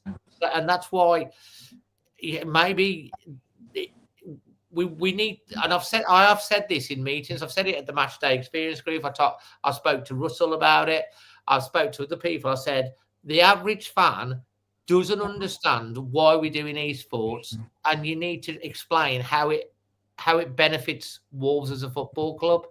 But we haven't been told that, have we? We just don't know. It just looks like like you're saying, they want the badge and the brand, and they're using that for the esports side of things. But I don't know. Just a small thing as well, Dave. This is how far they are. They don't understand the culture of rivals in football. They use our shirt for these esports things, and the front sponsor is Sandwell Council. I mean, come on, just get a fucking grip. Learn the history of this. Is it Sandwell Council or Sandwell College? Sandwell College. I don't care. It's got Sandwell written on it. I don't give a shit what it is. But let's get some context here. Know your product. Know your fan base. Know your history. That is basic in anything. They are basic, Dave. They're basic people that are taking us for absolute fucking idiots. And it's got to stop. So what's the answer, Sutty? How does it stop? Well, like I say, Dave, I'll carry on. Might be a one-man band at the moment, but I'm getting 11, 12,000 hits on every photo I put up on Twitter. So there's obviously a lot of backing to it. There was a lot of cheers yesterday when I got the flag in, because take it from me. Mate, can I say, I saw your flag from the other side of the stand. I know exactly where you are now. You're to the right of the goal, around about 7 rows back, probably exactly the opposite side. So I'm like on the right hand side of the goal in the North Bank, and you're in probably a similar position to me in the South Bank, aren't you? Yeah. So you're. I know where you are now. One side of the 6-yard line, and you're the other, like that. Yeah, exactly. And I was thinking, you got a similar view to me. But when it come out, everybody round me just pissed themselves laughing because obviously I didn't carry it in. I get different people to take it places now after the Chelsea debacle. So you've got to have a little bit of planning involved in it because they'll search me. They know who I am now. I stood outside the main entrance on Monday with it, getting passers-by to take photos of me. But there's nothing they can do out there, Dave, because I'm stood on a public footpath and I'm not causing a nuisance. So, but they might not like it.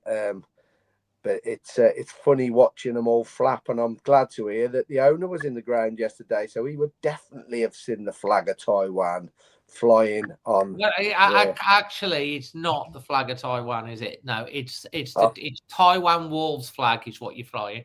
Well, it's based on the flag of Taiwan. It's to give. It's got a wolf's head on it. Yeah, with a star between the ears on a red background, and it's got a nice little message to Jeff written on it saying, "What's the plan?" Because I've been studying the plan for 4 years now, and I'm none the wiser. None the wiser what this plan is. I don't know, Dave. Does anybody know? Because I don't know. I don't know. I mean, like you've got the we're 1877, aren't we? I mean, you could always turn our backs on the 18th and the 77th minute. That would be quite a visual thing to do. Well, I would like to do something along. Look, if we're it's like turning your back on the running of the club. I mean, it would get on TV. If everyone turned their back on the 18th and the 77th minute of every game going forward, that turning your back on how the club's being run. For me, I think the biggest one is that you play one of the big six, a Man City, a Liverpool, whatever, and they fill their away allocation, and no home supporters enter the ground. That would be my big demonstration. Yeah, well, yeah. I know that the very difficult. I know, but that would be the ultimate. That would be it. Obviously, as a fan channel, we put our names to the letter that was organised by the OGP, with all the other fan channels asking for dialogue with Jeff. We're still waiting on dialogue just to sit down. I don't represent like loads of people, but we try to reflect on the channel the views of people. All the fan channels get lots of messages, lots of emails, lots of fans talking to us. So you get a good, we did polls, you get a good feeling on how the fans are feeling. So unlike the Trust, which is a fully FSA registered official supporters group, everyone on there that's a member of that can have a vote and they can elect a board, they elect a chairman, and that's that. Can I ask you a question, Dave? Pardon? Can I ask you a question? So, if there was a top six club come to Molineux, and we didn't all go in, but let their supporters go in, not only would their supporters give us the ultimate respect, which we deserve at the moment because we're just watching just utter crap, but it doesn't mean you don't have to turn up at the ground. You can get your 27,000 people on Waterloo Road. There's nothing to say, nothing anywhere to say that you can't stand on Waterloo Road. There's nobody can stop you. It's shut off and everybody can stand outside that front entrance. They can't stop me doing it. They can't stop you doing it. But you're still going to the game. You're just not going in. Why wouldn't you do it? Well, I think right now, I think what Nathan said earlier is the players need our support. We do need to back Rob. He's a new manager, and you need to back the players. You can do visual protest within the ground. For me, 1877 turn our back on the 18th minute and the 77th minute. Everyone could do that quite easily. It's a visual pro, but like, you know, the trust are having have had dialogue. The fan channels have sent in a letter. Obviously, it's just a letter. We do want to have correspondence, and we want Jeff to speak rather than the pre-scripted things. I do believe the fans advisory board are meeting again next week. It's down to the trust, really. All we can do as fan channels, if there was to be something organised, we would report it, we would cover it, tell people what was happening. We can't, it's not down to us to organise. Maybe someone like you, Sutty, you know, if you get something going with loads of other people, if the trust don't do something that something organised gets, I don't know what you were calling your little thing. I guarantee you now, if you don't go to that ground and you stay away for one game, that Mr. Shea will want to talk to you. Well, there was a guarantee you. Sutty, there was I don't know whether it was Sheffield Wednesday, one of the clubs did a similar protest, but they went in after 10 minutes. 20 minutes or something like that. Yeah. So we could do 18 to Dave's point, you know, if you're picking on the 18. We could do 18 and leave on 77. Yeah, there you go. That could be your protest. I quite like that. There's all sorts of things that can be, like people can talk He about. will talk then, Dave. It's not for people. It's not for people like me to say. It's for those that are properly elected or independent people that, like, you do your thing and you get a movement going. As I say, if there's something that happens, we will of course report it. But like, Jeff can save himself all of this crap and heartache by actually just facing up and telling us the truth and sitting down with the fans. Like, Sutty, you know, if you were in a room with Jeff, you're not gonna hit him. You're not gonna shout at him. You're not gonna slap him around. You will sit down to him and you will, like you do across on here, you will talk and put your feelings across, and that's what you'll do, you know. But the thing is, humans need to interact and need to talk together, and those that lead the club need to. There's kind of a half in the appointment of Rob Edwards. There's kind of a half. Yeah, we might have made some mistakes. What we need is complete honesty and come out. I've fucked up. I'm not going to swear. I've messed up. I've messed up. I've made some really bad decisions. I've whatever. And some honesty, and people would, you know, like you then, Sutty, would probably have more respect and go, right, this is the plan. This is where we're at. This is the pain we've got to go through. But, like, there's no plan, is that, Sutty? This is the point that you're getting to, is that what is the plan? Is the plan just to rinse and repeat every year and just try and take as much money as possible? Because at the end of the day, it's not a very good business model to take us down, because they're going to be losing shed loads of money. And they're going to have to, like, try and get us back in, because, like, if the plan is to, you like, there's a lot of investors that will buy a business. They will, you see Dragon's Den and all that. They will invest in a business, and then what's the exit point? What do we get out at the end? When do we sell it? So you might buy, say, someone buys something for 10 quid, and then that's worth in 10 years' time £200. You know, because you're in. Your business has been managed well, and someone comes in and buys it for 200 quid, and you've bought it for 10, you've sold it on, you made some money out of it. But if, like, you don't run it very well, you might only get 20 quid or a lot less. Well, at the moment, Wolves' valuation is somewhere between 400 to 500 million. And if we go down, our valuation is going to be somewhere between 150 and 250 million. But it's not good business. It doesn't sound good business, but if I told you buy a business for, I think it was 40 million, something like that. Yeah. Buy that business for 40 million, get it up to 400 million. Doesn't matter if you take a hit on it, because the business that you really want to work is going to generate more wealth, so you can afford to take a hit on this one. Don't worry about this one that started it all off, because this one's going to go through the roof.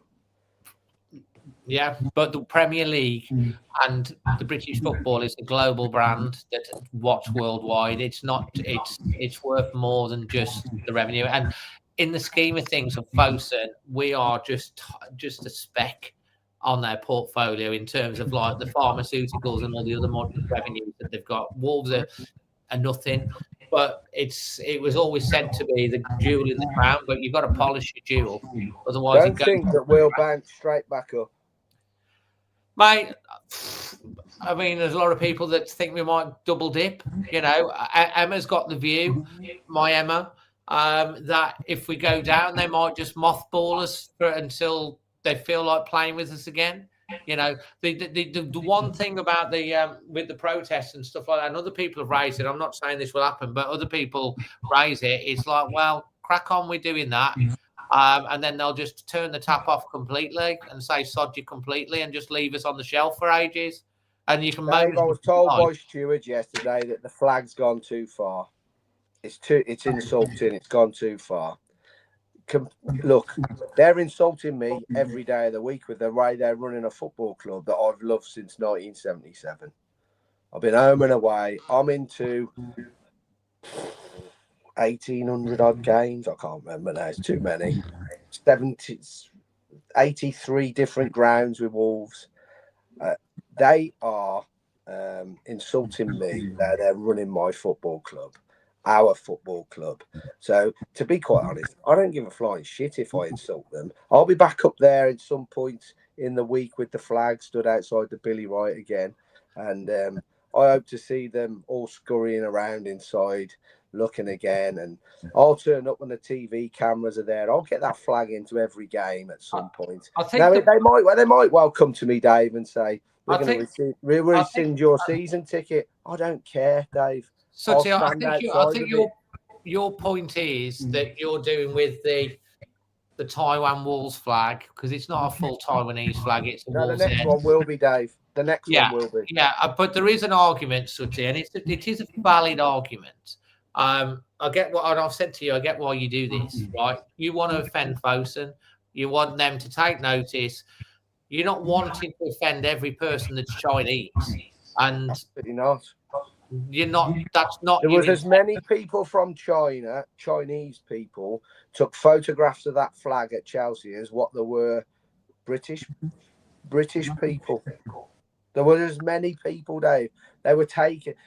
It's an oppressive regime in China. Let's not think they're all singing and dancing and skipping. Well, we know that China's run by a communist party, but there's a lot of very nice Chinese people. People have Chinese takeaways. You're not trying to offend the whole every person. No, what I'm trying to do, good and bad in everybody. I'm baiting them. I'm trying to get a response off them. Right. And so it will gradually get worse. Your target is not Chinese people, it's Fosun. It's absolutely Fosun. Now, whether that offends some Chinese people, then unfortunately, I'll have to take the hit on that one. But the next flag will really offend them, Dave. It really will. Because it will be the full flag of Taiwan or Tibet. And it will have their company logo all over it. I do have a duty to say at this point, because, like, as I say, this is your personal protest, that Premier League rules do state across every ground that political flags are not allowed in, such as like the Palestine-Israeli flags, unless, for example, it's like England are playing, you can take like an English flag in and stuff, or if China were playing or Taiwan were playing, you could think it. But like that is in the rules. I think it's a legal thing. I'm just saying. I know. I'm just saying. All I'm saying is that is across every ground, isn't it? So, but it's, like I say, I know that this is your thing, but I do. Dave, for any Chinese person that's watching, I just want them so that you can make it clear this is not targeted at them personally. I'm trying to do this to help you, mate. Yeah, no, you can sit on that 5-bar fence as much as you like, Dave. I don't care. I'm not bothered. Okay. I want a response off him. And I'd love him to come on here, Dave, because your viewings would go through the roof. Who's that? Mr. Shea. Mate, I'd love. Do you know what? I really would love Jeff to come on the channel and just like, you know, Max, come on with Max, whatever. Come on. We're not literally. If he comes on the channel, we will treat Jeff with due respect. We will ask the hard questions, but we're not gonna. We wouldn't. That's not what we're about. We would ask the questions and we'd push for answers, but we're not. We want honest answers. We're not going to sit on here and trying to insult him and stuff. People are getting angry and insulting because they cannot hear anything properly, or they see that he's ducking, he's hiding, and he won't face up to the questions. And it's coming to the point where for Jeff, it's been difficult for him to go to the ground. At the end of the day, Jeff Shea, whether you like him or hate him or whatever, he's still a human being, and he's still a person. He's still a human being, and everyone's angry because he's made some really bad decisions and ran the club badly. And good people have left because of some of the decisions. You know, if you're a real proper leader, you know, if you've made a mistake, people have a lot more respect if you hold your hand up and go, "I've messed up, and I'm going to face the music." And people, you know, we'll have a big forum at Wolves, whatever, and loads of fans can come and ask proper questions, and it can be televised and streamed, whatever. But like you don't get that off Jeff. Sometimes he goes in the Express and Star and writes a strange column about alien races and things like that, or comes out with the stuff. And this is what why people get frustrated and angry. And then the club over the last 4 years has just declined. And we're in this mess. And you look at Crystal Palace and you look at their fans and they're living the dream. But that's because they've got owners that have backed them and invested. And they've had to sell some players. Look, they sold Eze, didn't they? And look, and they're fourth in the league. Anyway, Nathan, come to you. And then we're going to take questions and we're going to finish off. Sorry, Dave, what was the question? Yeah, just coming on all of that. Final thoughts from you before we take questions. Yeah, I get what Sussy's saying, and you know, when we had Laurie Dalrymple in charge, I think we had someone who understood football, and I think you could get Jeff Shea and talk to you blue in the face. He doesn't understand football. That is quite clear, and I don't think Fosun care about football. It's an irrelevancy to them, as you said. We're so insignificant on the bottom line. This is just a token. They just like showing us off. Oh, look, we've got a football club. They don't care. They don't care about us. They don't care about the club. And this steady decline it's going to perpetuate itself in the summer when we go down. And I think they will snowball us. I can see we'll just be there in the background. Oh, they're mid-table. Doesn't really matter who gives the monkeys. We'll just keep them there. They're not going to invest. Even if we sell, I don't know, 50, 60, 100 million pounds worth of players in the summer or January, we're not going to see that back in the club.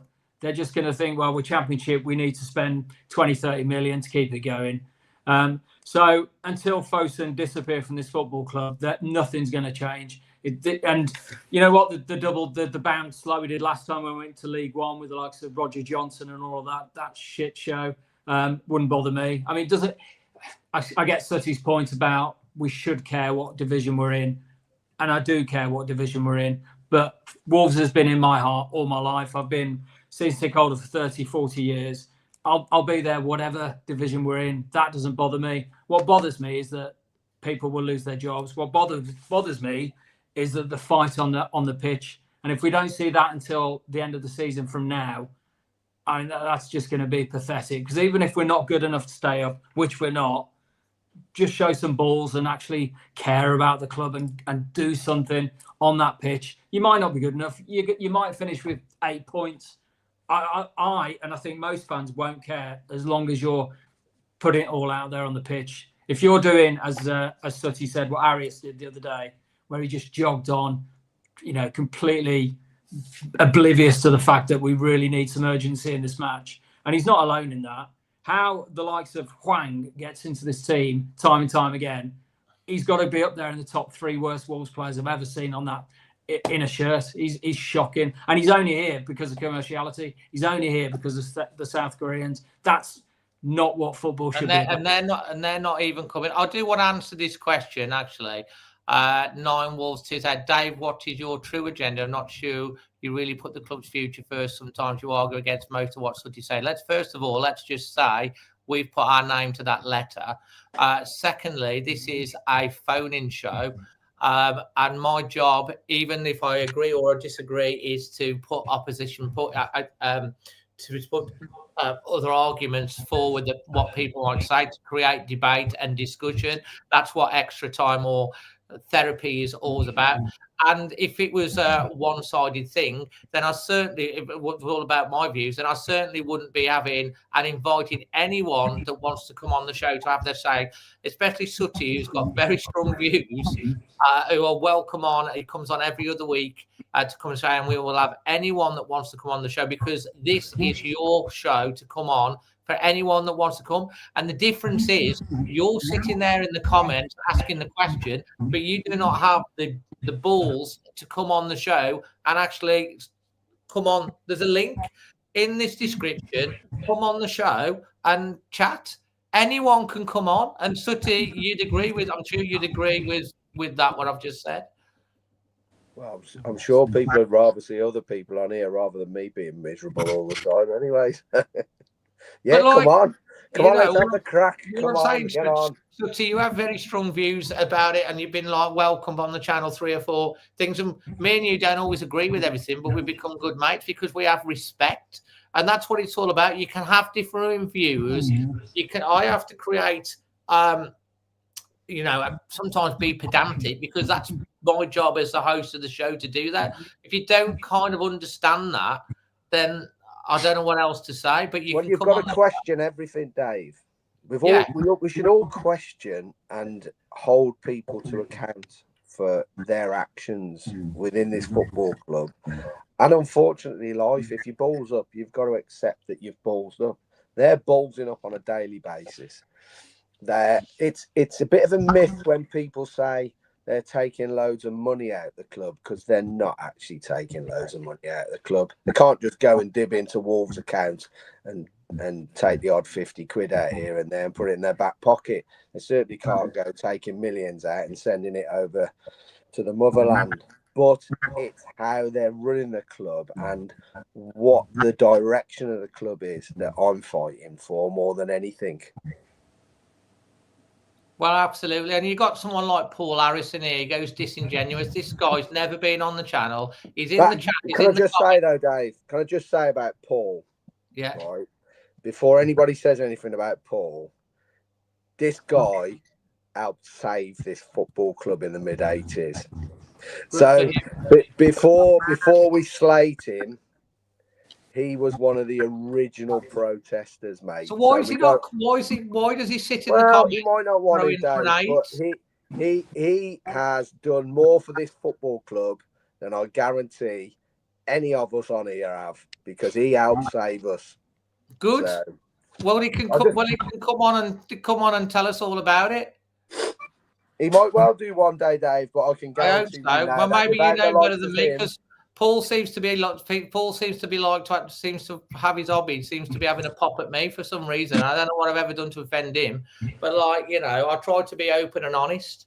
And Neil, and you're Paul's mate, so you can come on as well. You don't like to. So all I'm saying to you is, it's probably the same person. Yeah, there's probably the same. I don't mind them kind of people, Dave. I don't mind if you're pro Fosun or you're against Fosun. That's your opinion. I don't mind, Dave. The ones I really like winding up, Dave, are little keyboard warriors that just have a pop all the time, because they're never going to come on, Dave. He stays in the comments, and I just would welcome him to come on the show and talk. That's all I'm saying. It's like I try to be fair to everyone. I'm always trying to be fair to everyone, and all I'm saying is come on the show and talk. You don't have to be in the comments. We talk about Jeff Shee, and he talks about Jeff Shee being able to front up to talk to the fans when he can't even come on the show himself and say what he wants to say. Come on. But if he's helped in the past, you will know. We'll give you lots of respect for that, Paul. So fair play to you. So any questions? Have we got any question for everyone else before we finish the show? Process for coming on the show there's a link in the description. That's all the process is. You can ring in and you can come on the show. That's as simple as it. Anyone can come on the show. There's a link in the description of this video for people to come on. So there you go. Well, Paul, thank you very much. Lost everything, saving the club. He must spend time behind the door. I'm sorry about that you did that, mate. But respect to you for that in the past, because like Wolves were in very bad positions in the past, weren't they? But you've been there before, haven't we? Yeah, we've seen that much shit at this football club in 4 decades. It's you could really write a book about it, couldn't you? Yeah, I remember as a kid putting money in a rattling tin to save the club back in the early 80s, made from the Barty brothers. Yeah, we've been through some terrible times. And, you know, you think back to those really dark days when Graham Turner come in and this club was on its arse. We're a million miles away from that. We know we are. But the gutting thing is, as a fan, is we've got to a certain level under Nuno that, you know, the precipice of 7th, 6th, 5th place in always fighting for Europe. And then the last 4 or 5 years, we've just completely destroyed the fabric of that.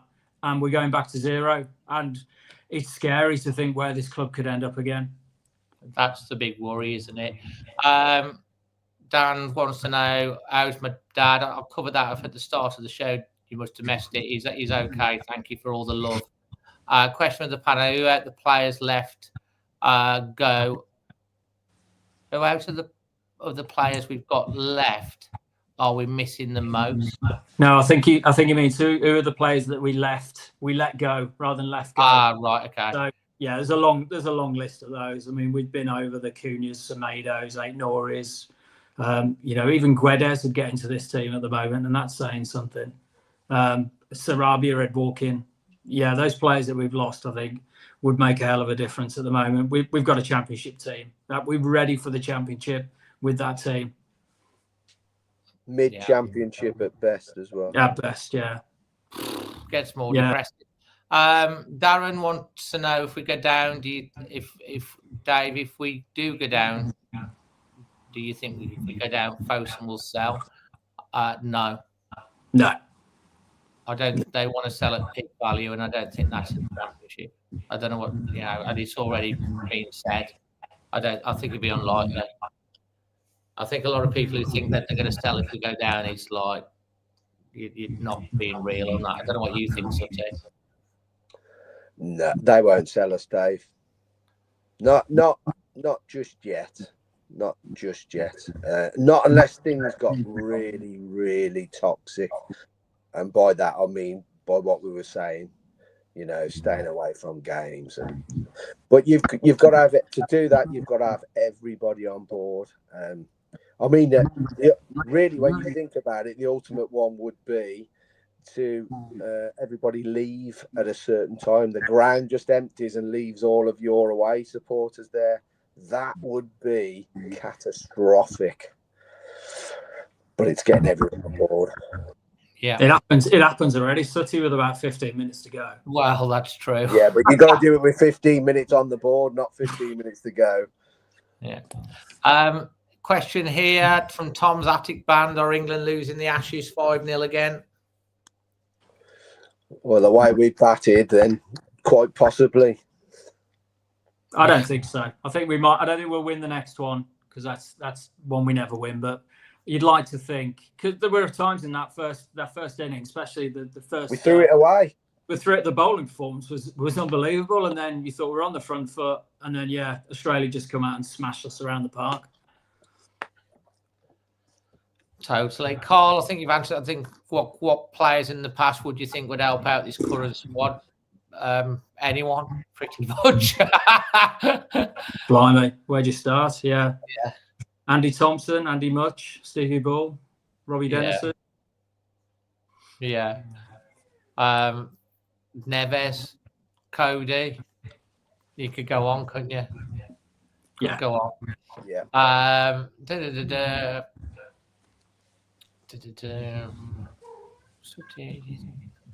Paul Harris wants to know, Sutty, do you think it could be a double dip? I think we've got more chance of a double dip than we have promotion. Yeah. You think really think we do it again, double dip? We've got more chance of that than promotion. You Well. work that one out. That's bad, isn't it? Matthew, question. Go on, you can answer this, Nathan. Where do you think we need strengthening in January? I think that really depends on whether we still got a chance or not, doesn't it, Nate? Really? Yeah, we haven't got a chance now. So personally, I'd hold fire in January. I wouldn't bother. I don't know what kind of player you can expect to bring in who's going to make a difference, and what difference can they make anyway. So for me, I just wouldn't bother. I just hold fire. We need.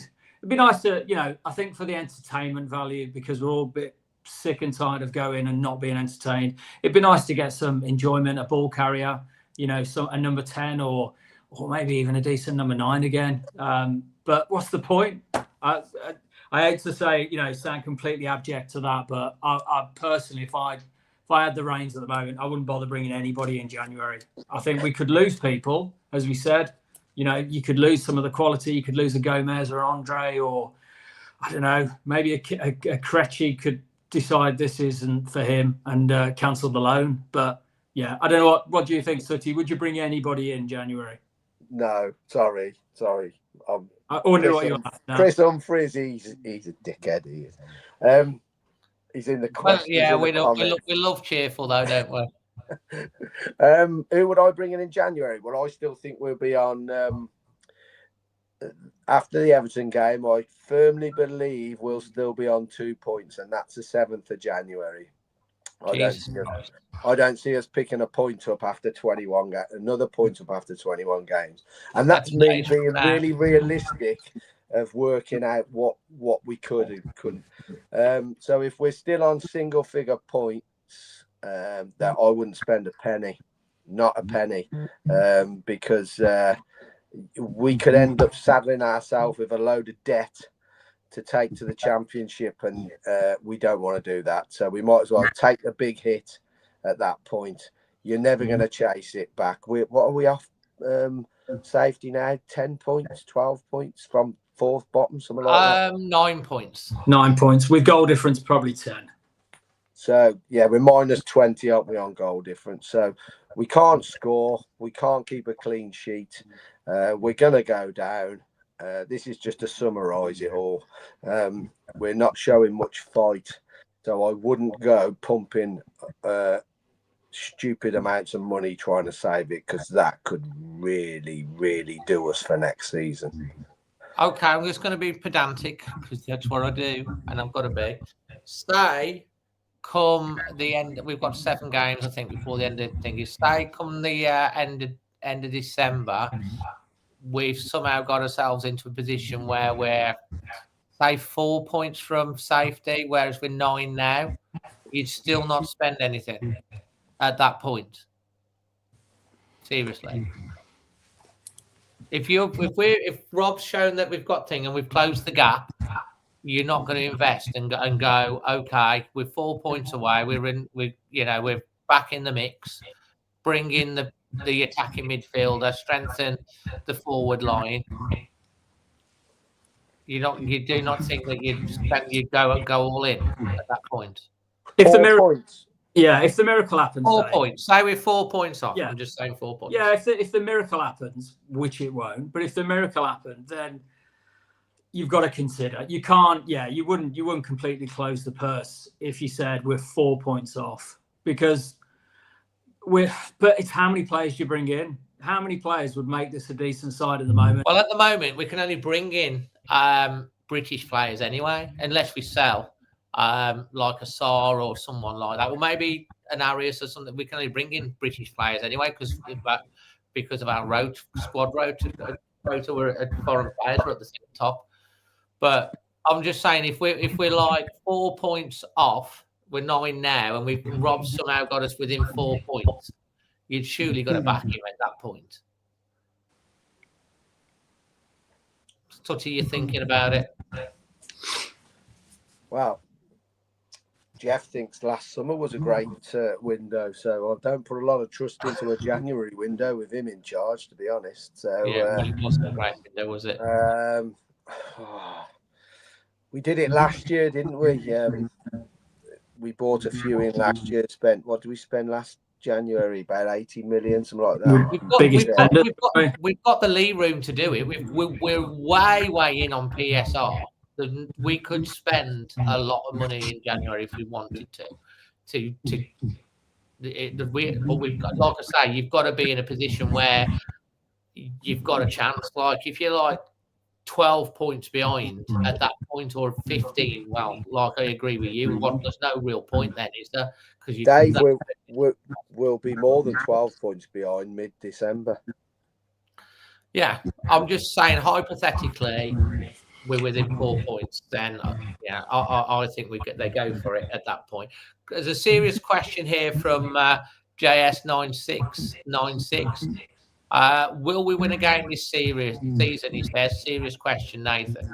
Yeah, of course we will. I mean, we're abject. It's the worst Wolves team I can remember for, I don't know, since I had hair probably. And by the way, I'm out of protest. I'm not going to grow my hair back until we win a game. I've decided I'm going to be bald. Yes, we'll win a game at some point. Who knows? You know, by hook or by crook. That's in the league, not in the cup, not against like a non-league side in the FA Cup. Yeah, we'll go to Villa next week and smash them like we did with the famous Neves goal.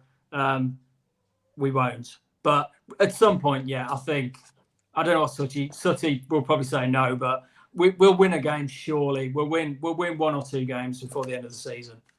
Sutty, are we winning a game? Well, I'm looking at slightly different. I'm looking at who we can beat. I don't see anyone we can beat at the moment. So you say no? At present, no. I think we could do what Arsenal did when they were the Invincibles. I think we could possibly go a whole season without winning. Do you know the record, the current record for games without winning in the Premier League is held by Watford? I think it's 17. We're on 15. We'll smash that. 15, we'll smash it. 15 games. We'll take that well into the 20s. I'm telling you. Okay. It's 200 days. It's something like 200 days since we won at home. Yeah. In the league, something like that. It's bad. Miserable. Darren Timmins wants to say, what's the best era of Wolves from the 50s? Probably the 50s, I would say. Well, yeah, the 50s, couple of cups and a league. The Nuno era was nice. Couple of things in the 70s, I suppose. Depends what you. It's a personal thing, that is, isn't it? Yeah. Because we're all getting on a bit, and we're all. For me, and people think I'm deluded here, 86, 87 season, 4th division, playoff final. All the shot. Yeah. Well, I was 16 and I was allowed to go away from home on my own. Yeah. It really was magical to go to all them shit old grounds, you know, bumming lifts here, there and everywhere off whoever. As a 16-year-old with a few cans of lager and probably doing bits and bobs you shouldn't have been doing because you didn't have parents with you, was brilliant. So it doesn't always have to revolve around winning things. But what we had then, we had a ground with 2 stands open, no money, but we had a bunch of players and a manager that all had the same mindset that we were going to go back up them divisions. Don't matter how long it's going to take. We were together. I've never known it so disjointed as it is now. And we've got multi-billionaire owners running it. That's the thing in it, Sutty, when, you know, things are bad. And it is bad. And it's been bad for a long time. It's been getting steadily worse. You get people that are more fans fall out with each other. It's heartbreaking to see, really, because everyone cares about the club and everyone has different opinions and different ideas on things. But people start falling out with each other, and at the end of the day, you know, we all love the club. We all want the best for the club. We all have different opinions. That's football. Some people have stronger opinions than others. Some people, you know, will want to, like yourself, will want to go and get a flag and go and do that because you think that's what you need to do to try and make a difference and get other people to get on board with that. And then other people will have a different opinion and want to do it a different way. But it is what it is, mate. But at the end of the day, my dad yesterday was taken ill at the match. And, you know, football's really important to all of us. And our club we love our club more than anything. But, like, it's not the most important thing in the world. You know, as much as we get angry and upset about things, your family, your loved ones, your friends, you know, the people that you love are, you know, are more important than any football team. But at the end of the day, we're all kind of family because we love our club. And, you know, it's been a great show tonight. We've had some really good, honest, hot debate. Thank you for over 1,000 of you. We got nearly 1,200 watching live tonight, so appreciate that. And for all the people that have had loads of new members join recently as well who've done the membership, so we thank you for that as well because it supports the channel. As always, I want to say a big thank you to Creation Wolf. Michael, if you're watching, I hope you're feeling better, mate. I know you've been really poorly. But for those that have asked, again, I'll just, at the start of the show, my dad's okay. It's a sickness bug, I think. I spoke to him a couple of times today, and he's fine. He's laughing and joking, and he should be. He'll be at Molyneux for the next one. And final thing, because I'm running out of battery on this one. Final, in fact, I might crash in a second. Quick score prediction for Villa. Go on, Dave. I'll go with a optimistic 3-0 to Villa. 3-0. Yeah. Sutty.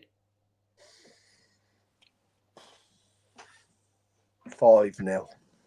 5-0. Okay, guys, I'm gonna have to end the podcast there because I've got 2% on my computer. At 1%, I'm gonna crash. So love to you all, and always Wolves. Cheers all.